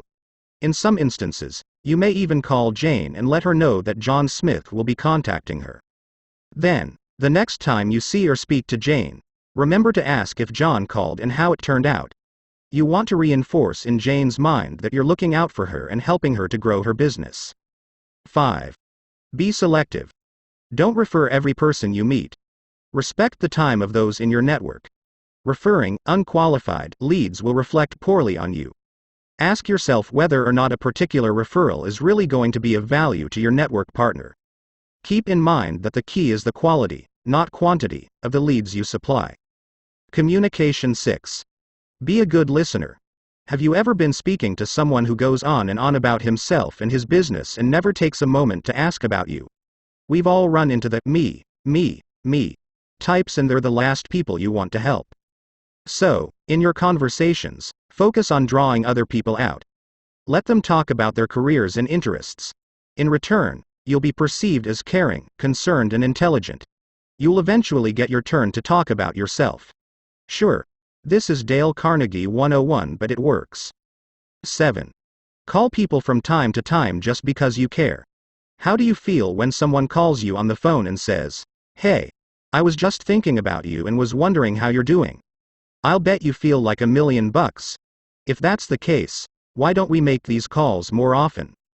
Every now and then, make it a point to call people in your network simply to ask how they're doing and to offer your support and encouragement. That's right, call just because you care and because that's the way you'd like to be treated. Every December, I pick up the phone and call certain clients I haven't spoken with for a long time. Many of these people haven't ordered anything from my company in years. My call is upbeat and my only agenda is to be friendly. I don't try to sell them anything. I appreciate the business they've given me in the past, and I just want to hear how they're doing, personally and professionally. You can succeed best and quickest by helping others to succeed. Napoleon Hill. If business comes from these calls, that's great. If business doesn't come from these calls, that's great. Year after year, I do get business as a result of making these calls. Someone will say, "I need to order more of those attitude as everything lapel pins," or, "Our company is having a sales meeting in 6 months, and they may want you to do a presentation." Please understand that this isn't manipulation or a sales tactic on my part. I'm not expecting these people to give me business. I really care about how they're doing. Business is simply a byproduct of reconnecting with them. 8. Take advantage of everyday opportunities to meet people. You can make excellent contacts just about anywhere at the health club or online at the supermarket. You never know from what seed your next valuable relationship will sprout. When I go to the gym on the weekends, I always wear an "attitude is everything" shirt. It's a great icebreaker and people will come up to me to talk about attitude. It gives me an opportunity to learn about them and to tell them about my company. 9. Treat every person as important, not just the influential ones. Don't be a snob. The person you meet, whether or not they're the boss, may have a friend or relative who can benefit from your product or service. So, when speaking to someone at a meeting or party, give that person your undivided attention. And please promise me that you won't be one of those who gazes around looking for more important people to talk to. That really bugs me. You're talking with someone and then he notices someone out of the corner of his eye, someone he deems more important than you. So he stops listening to you and abruptly breaks away to start a conversation with that other person. Don't do that. Treat every person you encounter with dignity and respect. 10. At meetings and seminars, make it a point to meet different people. Don't sit with the same group at every gathering. While it's great to talk with friends for part of the meeting, you'll reap greater benefits if you make the extra effort to meet new faces. In 1994, I was in Washington, D.C., to attend the annual convention of the National Speakers Association. At lunch, instead of sitting with some friends, I sat down at a table where I didn't know anyone. Sitting at that table was a woman named Joan Berg, and we struck up a conversation. Her company, Office Dynamics, conducts excellent training programs for administrative office professionals. It turned out that Joan is also a big believer that attitude is everything. And, for the last 5 years, she has ordered my "Attitude is Everything" lapel pins and distributed them to some of the participants in her training programs. In addition, Joan often displays my literature at her programs, which has generated thousands of dollars in business for me. Most importantly, Joan has become a wonderful friend. I'm sure glad I didn't sit with my friends that day, as I would have missed out on a tremendous opportunity. 11. Be willing to go beyond your comfort zone. For instance, if you have the urge to introduce yourself to someone, do it.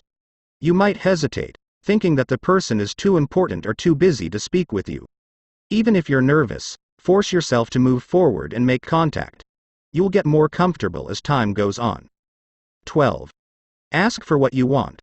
By helping others, you've now earned the right to request assistance yourself. Don't be shy. As long as you've done your best to serve those in your network, they'll be more than willing to return the favor. Follow up. 13. Send a prompt note after meeting someone for the first time. Let's say you attend a dinner and make a new contact. Send a short note as soon as possible explaining how much you enjoyed meeting and talking with him or her. Enclose some of your own materials and perhaps include information that might be of interest to this person, such as the name of a trade magazine and a subscription card. Ask if there's anything you can do to assist this individual. Be sure to send the note within 48 hours after your initial meeting so that it's received while you're still fresh in your contact's mind. 14. Acknowledge powerful presentations or articles. If you hear an interesting presentation or read a great article, send a note to the speaker or writer and tell him or her how much you enjoyed and learned from their message. One person in 100 will take the time to do this. Be the one who does. I'm not saying that speakers and writers are special people who deserve to be worshipped. The point is, speakers and writers often have developed a huge network of people covering a variety of industries, a network you can tap into. Treat every person you encounter with dignity and respect. Jeff Keller. 15. When you receive a referral or helpful written materials, always send a thank you note or call to express your appreciation. Follow this suggestion only if you want to receive more referrals and more useful information. If you don't acknowledge that person sufficiently, he or she will be much less likely to assist you in the future. 16. Send congratulatory cards and letters. If someone in your network gets a promotion, award, or celebrates some other occasion, for example, a marriage or birth of a child, write a short note of congratulations.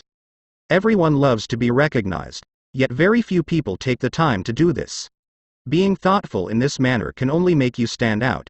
It's also appropriate to send a card or memorial gift when a family member dies. Building your network. The networking suggestions offered above are merely the tip of the iceberg. You should be able to come up with several new ideas of your own. How?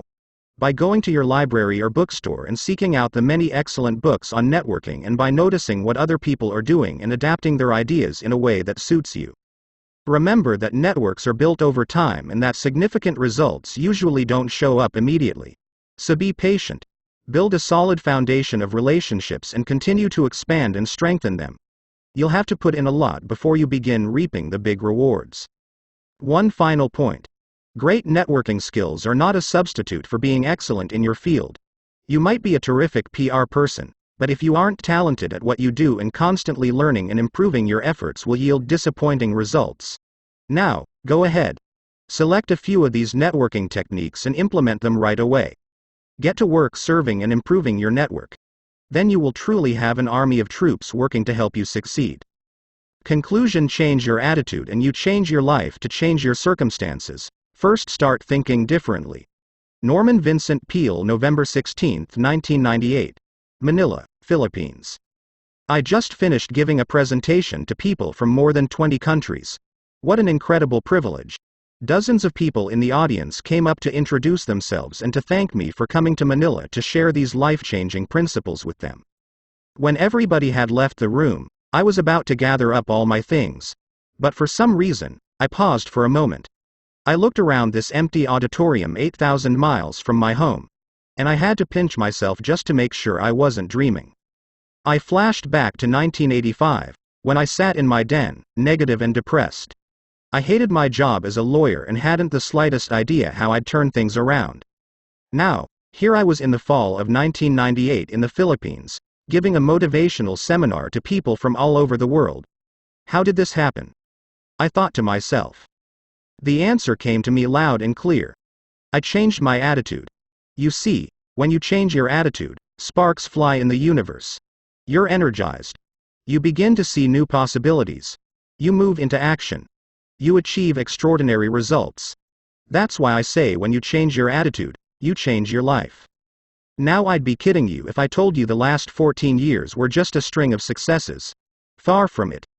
I've had my share of defeats and setbacks along the way.